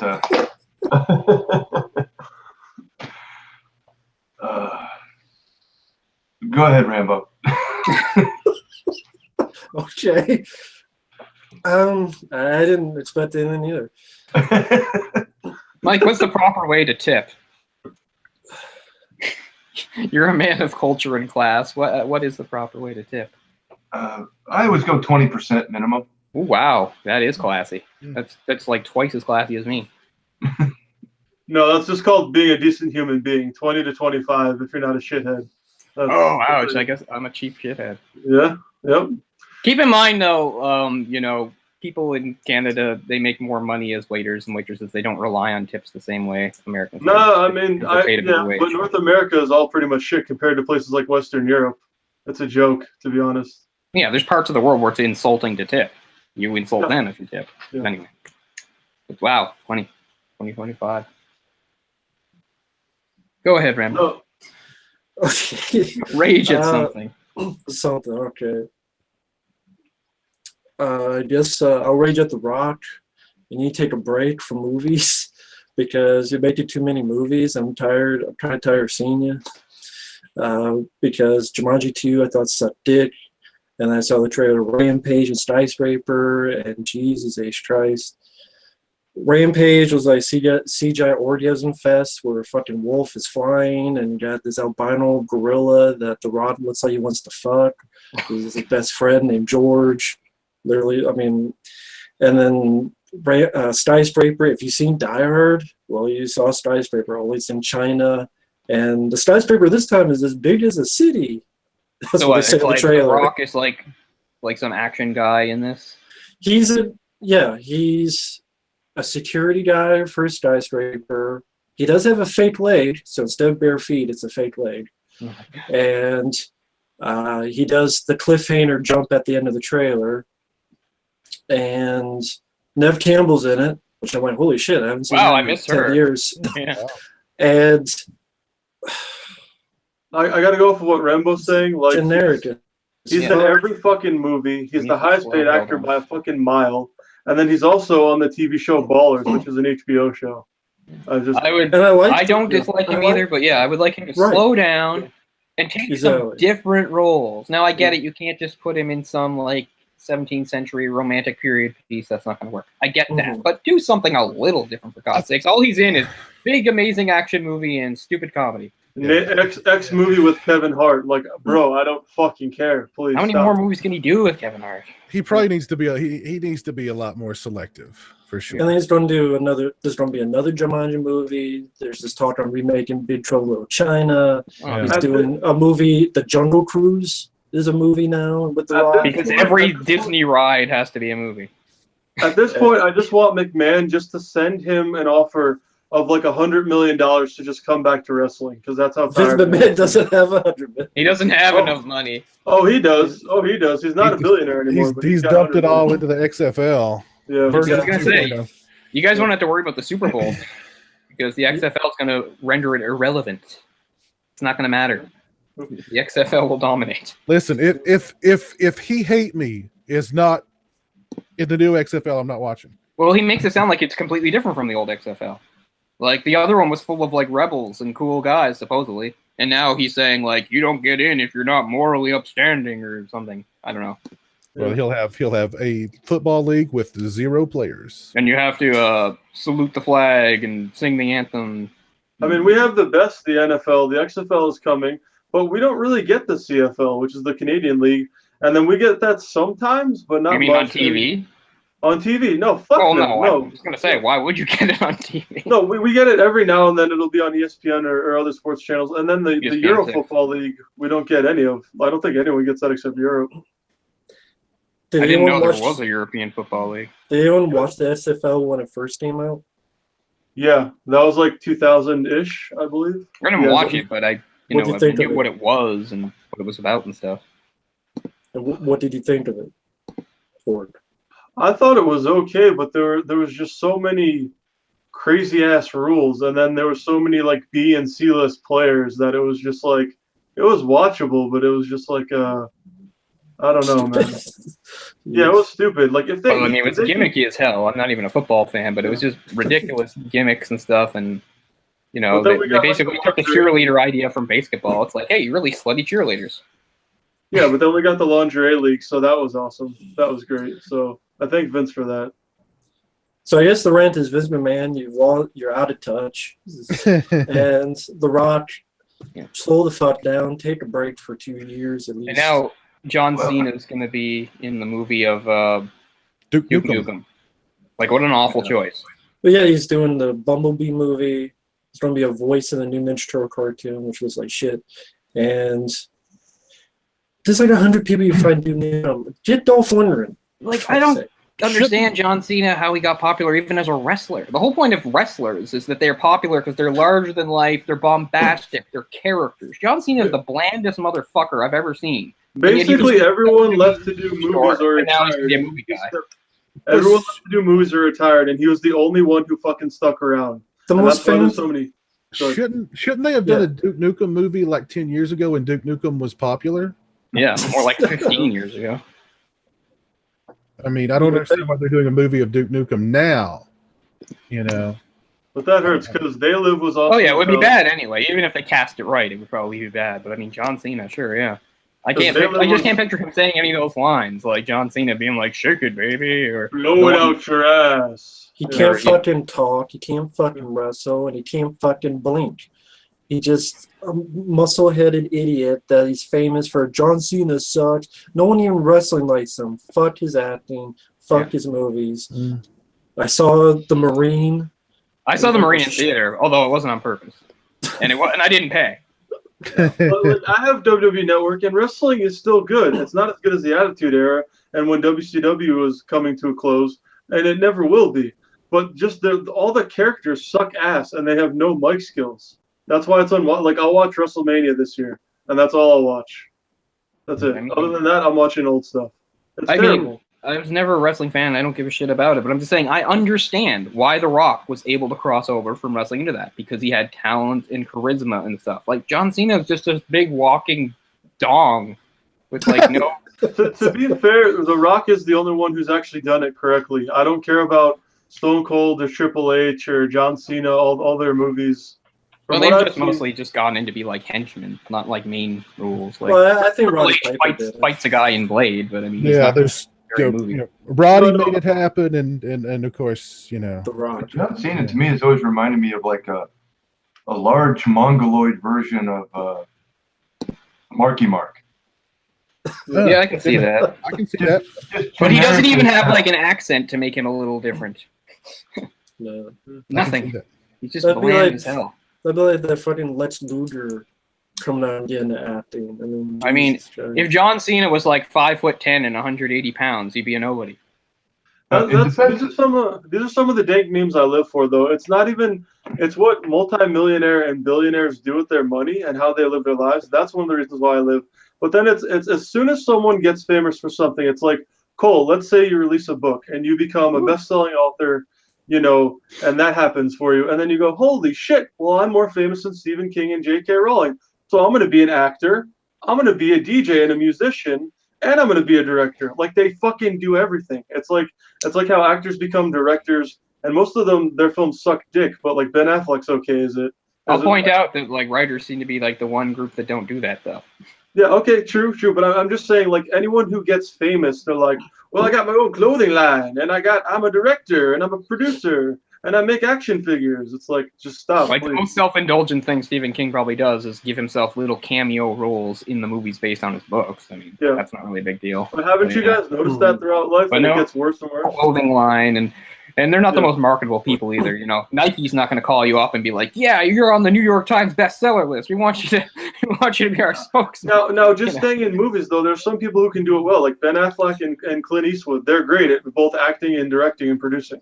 Well, all three of those things. But like Fair some enough. people, like they're like, I'm famous, so I can be a musician and an actor and all this shit. And I'm just like, no, you're only. I just In fact, I that's guess how many of them become writers, actually. People that can't write, they're just like, oh, look, I'm going to release a series of children's books because I'm an actor and I have a name. Steven Seagal wrote a goddamn book, and it's, like, amazing, by the way. It's Oh my even more God. amazing than you can imagine.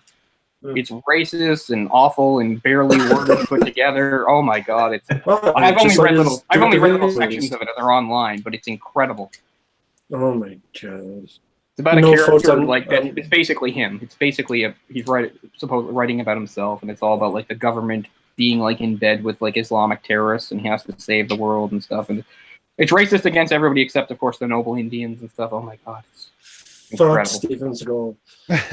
Of course, he had somebody write it with him, but the guy that wrote it with him was no writer either. And for Ort's point, I see that with when it's their kids want to get in movies like Jaden Smith. Oh yeah. Oh, that's that a whole sucks, other too. level of shit. Yeah, Yeah. because they didn't even do anything. Yeah. Yeah, they were just born. And I think the daughter was in Annie. Was that Yeah. what it was? Jaden Smith? Okay. Annie yeah. movie. I thought she was still whipping her hair back. I was gonna say, yeah, she had like music videos and stuff. Yeah, that's just like. Well, Mike, do you want to hold off on some wise words until next week? I can just imagine Yeah, I'm Jaden gonna- Smith telling him when he's like 6 years old, "I want to be a doctor, Dad." And he's like, "No, you're a Smith." You're was gonna gonna be in defend the The Rock Karate a Kid little remake bit. with Jackie Chan, whether you fucking like it or not. God damn it. What was that, Mike? I was going to defend The Rock a little bit, not necessarily defend his choices because I can't argue with some of the choices that he's made. Mhm. But he's getting older. His hair is becoming more and more gray. It's going to be harder and harder for him to maintain that physique. So I can kind of understand that right now he's in the position. He's just taking advantage of every offer that comes his way, not knowing when the offers are going to stop. Now, usually when you do that, you end up making a lot of very bad decisions. Okay, but he might actually be hastening his own problem though, because now he's going to make the public burn out on him and get sick of him. I see. Maybe your he would wise rather words. that happen than just become Yeah, maybe pathetic. he's free to make his choices. Maybe he'd rather burn out than fade away. Right, I exactly. see your wise words, B-movie Mike, but I look at Stallone, Schwarzenegger, and especially Lundgren. Those guys, for their ages, the way they eat and the way they work Yeah. out, like, holy shit. Like, it's not even that they're just strong. They don't even look that bad, man. Like, real talk. Like, No, those Schwarzenegger's guys like, are like what, 65, 70? 70. Yeah, Sure, so I don't think he's too worried about that because we've entered an era where being action stars, you don't age out of it anymore. Well, even Tom Cruise, isn't he like 50s? Yeah. Like 54, 55. Well, He there's hasn't nobody really aged. coming up to replace these guys. I mean, I think the new era of actors, that's like an old school thing. And, even The Rock's pushing 50 if he's not already. Yeah. Mhm. Oh, give me a 70-year-old Schwarzenegger any day of the week. I know he's not that old, but give me that over, you know, a little GQ looking like. I think he is that old, or Yeah, I think he is that old. I think he is 70. Okay. Chuck Norris is almost 80. Well, anyways, give me a ripped fucking 70-year-old Schwarzenegger over a little GQ looking motherfucker Jason Statham any day of the week. Even though Statham is. I like Jason Statham. I like him, but I mean, don't. I prefer the 80s style. You know, like, okay, look, I got a Sadly, vest on and I'm fucking. They'll never come back. Yeah. And again, Jason Statham was born the same year I was. Yeah. So, you know, he's not exactly young. Yeah. Yeah. There's not a whole lot of younger people coming up replacing this guy. It'll So it makes him happen. still relevant by default, I guess. Yeah. Like, who the fuck is next? Chris Pratt? Really? But Like yes, that's my new Rambo? Really? Yeah, I guess. I thought he was new Indiana Jones or something. Which they're makes me wanting mad. to. I don't want a new Indiana Jones. Well, Please, yeah, no. new Han Solo, the Young Adventures of Han Solo. I have not watched the preview for Han Solo, but I don't think. Orlando is played by. And I'm not even one of those people that's down on most of the new Star Wars movies. I like Right. them, but I don't like this idea of Solo at all, man. Lando is played by Donald Glover, who's Childish Gambino, who is a really good rapper. But then, like I said, crossing over, why the fuck is he in a movie? Even though that's the rapper thing is, fucking, I don't know. But I did have some wise words in it, and Okay. it is kind of related to The Last Jedi. There's been some severe backlash toward the critics of the film. It's like if you don't like the film, that means there's something wrong with you, not the movie.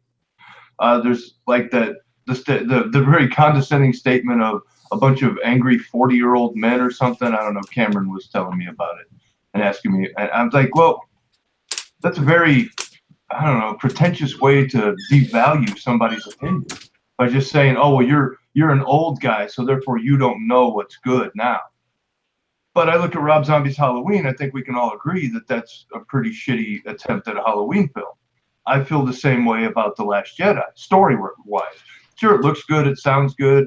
You know, there's some good acting in it here and there, but the story itself is like, it makes you wonder where they were even paid. It's not even a good sequel to the last one, The Force Awakens. I think it fails as a sequel to a modern film, let alone as a major failure to a continuation of an original story. But if I say that, then I'm just being some kind of I don't know, pissy old man or something. But I say, fuck that shit and fuck you if that's what you think, because that's my opinion, goddammit. And I happen to like my opinion, and it's my opinion. So don't let somebody else devalue your opinion with some kind of condescending horseshit just because they can't handle the fact that you're criticizing something that they may like. If you like that film, cool. Go see it 100 times. I don't give a shit. But I don't like it. And I'm not going to go see Solo because it looks even worse. I will, however, go see Part 9 because it's supposedly going to wrap up the original trilogy story. And then what they do after that, I don't give a shit. But I'm out. It's just, I don't like the story. I think it's very basic, paint by the numbers. Oh, they run out of gas. We got to build tension. Blah blah blah. I think the story for that movie fails at every turn.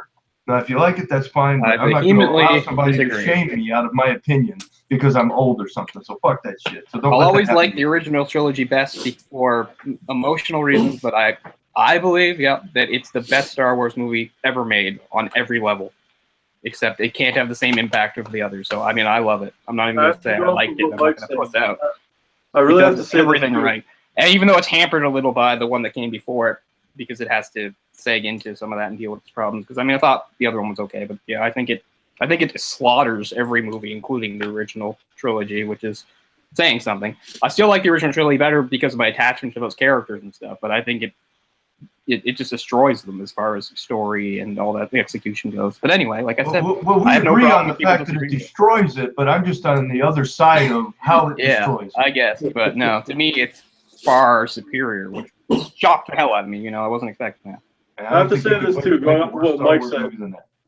Going off what you said, Mike, like there's the old thing, and then there's other things related to that. But the cool thing now is if you dislike anything that's popular or just something that's kind of big, you're instantly called a hater, and you hate this film or this music.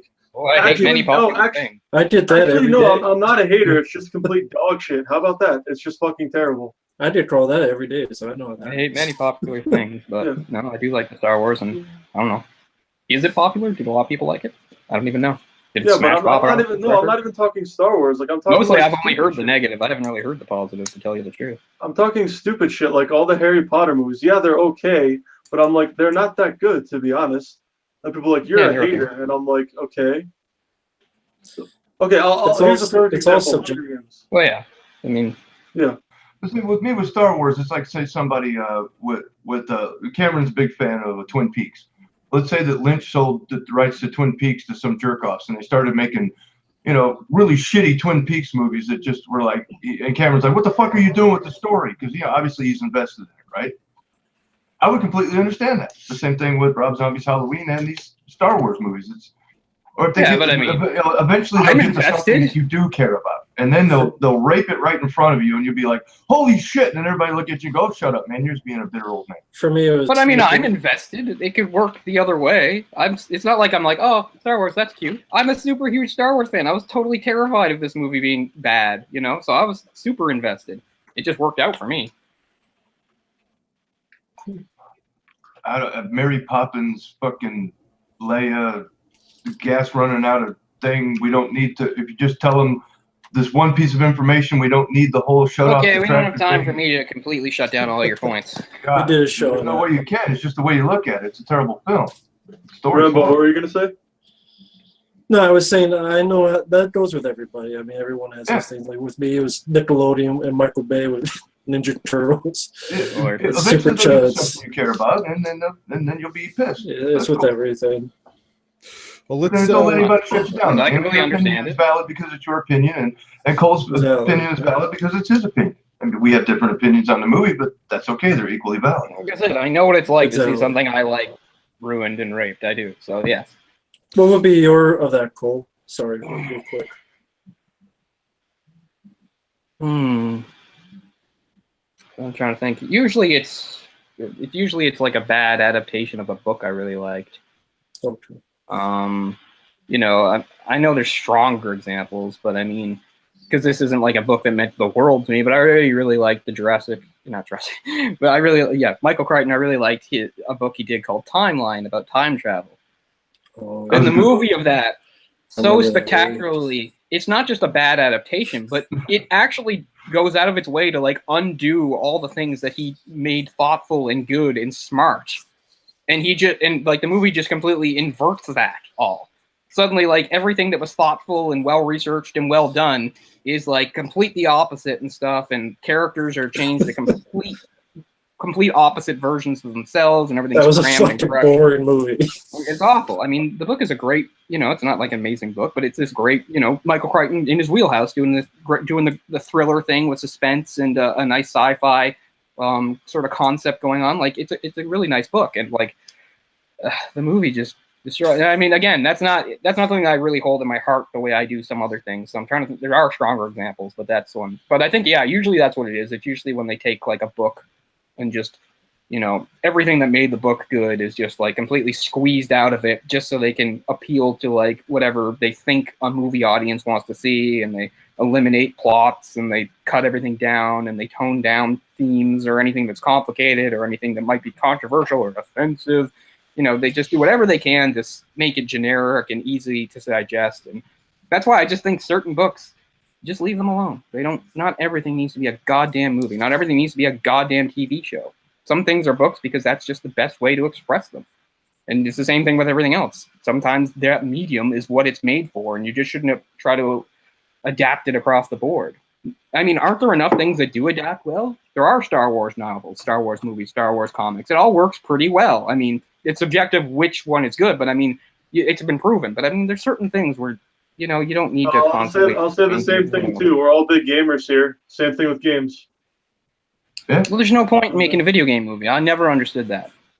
Video games... Video game movie or just taking a book or a TV show and making it a game. Same thing. Yeah. Sure, I get that, yeah. But I mean, I don't understand the point of video game movies at all. A video game, like a good video game, is usually an experience that's much longer than a movie, is completely involved, unlike being sitting there watching it like you do with a movie, and all that other stuff. And a movie's like, well, we'll just get rid of all that and put it down to an hour and a half. Oh yeah, and that thing that looks perfect in the game because it was rendered that way. Well, we're just going to try to do an approximation of it, and everything's an approximation. That's the other thing that bothers me. Everything's an approximation. You play Uncharted. Well, there he is. That's him. They got the voice actor. It's perfect. Now they're supposed to Uncharted. Yeah, Drake. Thank you, Nathan Drake. So now you're supposed to go out in the world and find a real flesh and blood human to be him. Why? What's the point? It's just an approximation. It'll never be him. It's just somebody playing him. And I understand that's the whole point of acting in roles, but I'm just saying that's different than basing it on a game where he's already there. He's already perfect. He's perfect. You can't improve on it with some guy reading lines. And I don't know. I'm going too far. But I just mean, I don't understand the point of video game movies at all. It's like the game was really good, so who wouldn't enjoy just sitting there watching it doing nothing? Anyway. Well, yeah, most of the stuff it's usually like a video. It's like seeing a comic or a comic or a novel or something. Get the movie treatment and then just failing. That's why I get really happy when they do it right. But still, it makes me nervous most of the time. Most of the time, I'm just like, don't even bother. Well, let's see what's going on out in Sausage Factory Nation. Jerpin says he loves the Sausage Factory. Cole is gay, says great show tonight, gentlemen. Keep up the good work. Thank you, sir. Joe Caraluzzo, he says, hey guys, I finally made it live. I've been watching for a few years, so this is awesome. Well, thanks Joe. Thank you. Joe also compliments your hat, Cole. Which one? I'm wearing the double combination. Just the combo in and of itself. Yeah. Smirnoff Ice and Coors. Nice. I don't drink either of those, but I got the hat. The Alcoholics Anonymous Fielder's Choice. Cole's rocking today. I just mixed them together in a mug on cold days. That'll get your motor running. But thank you. Yeah, it's a good look. I was wearing it when I was outside, and I never took it off when I came inside. It was snowing. It's not snowing now. But I'm not hot. Feels comfortable. Gonzalo, I'm not even going to try and pronounce that last name. Is Return of the Living Dead comedy? Yes, I would say it's a comedy horror. Yes, really good. It's a comedy horror flick.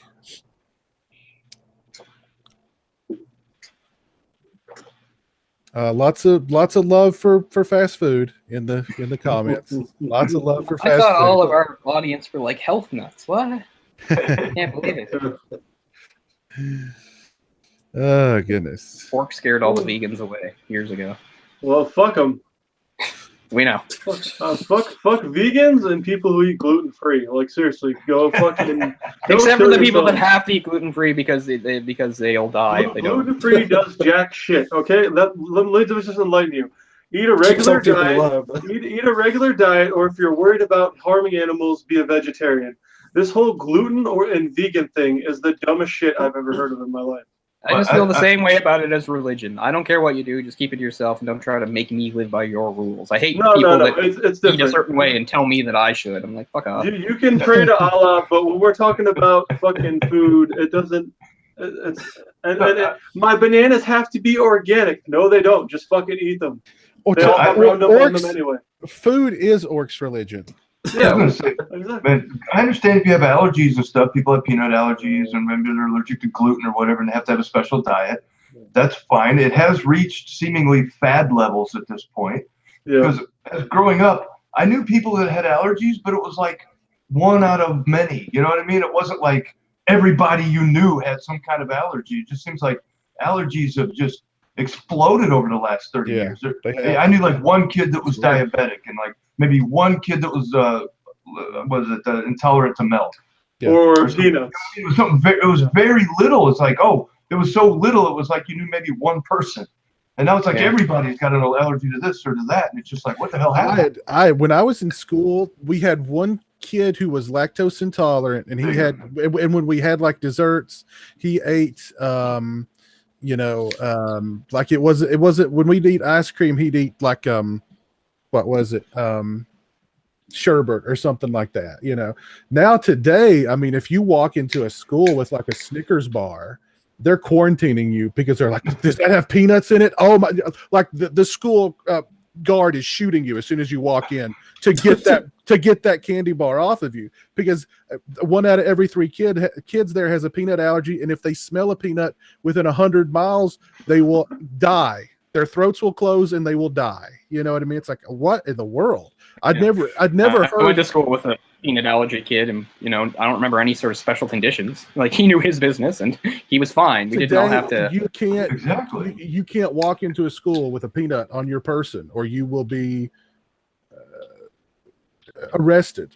I will say I don't agree with the reasoning of it, but I am happy with the result that so many places are made scent-free environments, though. Because they make places, don't wear perfume or cologne because people have allergies and stuff like that. Like, whatever. I don't care. I'm just glad they do, because it just annoys me. I'm just like, I don't want to smell all your stuff. Yeah. I'd rather you smell perfume than ass, but please take a shower if you can't wear perfume. Exactly. Just shower. Exactly. Buy some deodorant. But I totally agree with Smell that Mike. It seems like today there's so many more allergies. There's so much more, just crap. Like I'd never heard of a peanut allergy until, just a few years ago. I don't think. Oh wow, really? I grew up with a kid that had it, but like I said, we didn't have to bend over backwards and change a bunch of things for him. Like I said, he knew how to take care of himself. And if you were a douchebag, you got your ass kicked. No one took a baby Ruth and shoved it in your mouth to try and kill you. That's how it was growing up. Like I like gluten allergies. Like what is gluten? You know what I mean? Or it's fucking nothing. Oh yeah, you definitely don't hear about doesn't gluten make your stomach turn to shit. I don't care what anyone says. I can't eat wheat. Yeah, you can. Yeah, I don't care what people eat. I just don't want them to criticize what I eat. Yeah. Well, guys, let's call it a show. I want to give a big thanks to everybody who joined me tonight, everybody on the panel. Thank you, guys. Big thanks to everybody in the chat. Very lively, fun chat tonight. Wait a second. One last thing for me. Fuck vegans. Oh, yeah. Glad you got it in there. I've tried tofu. I've tried to like tofu. I've tried. I just can't. Yeah. That means you're a normal human. Well, you guys out there all have a great week. Thanks for tuning in. We appreciate it. We will see you guys again next week live on the Sausage Factory YouTube channel. Y'all have a good one. Stay safe. Peace.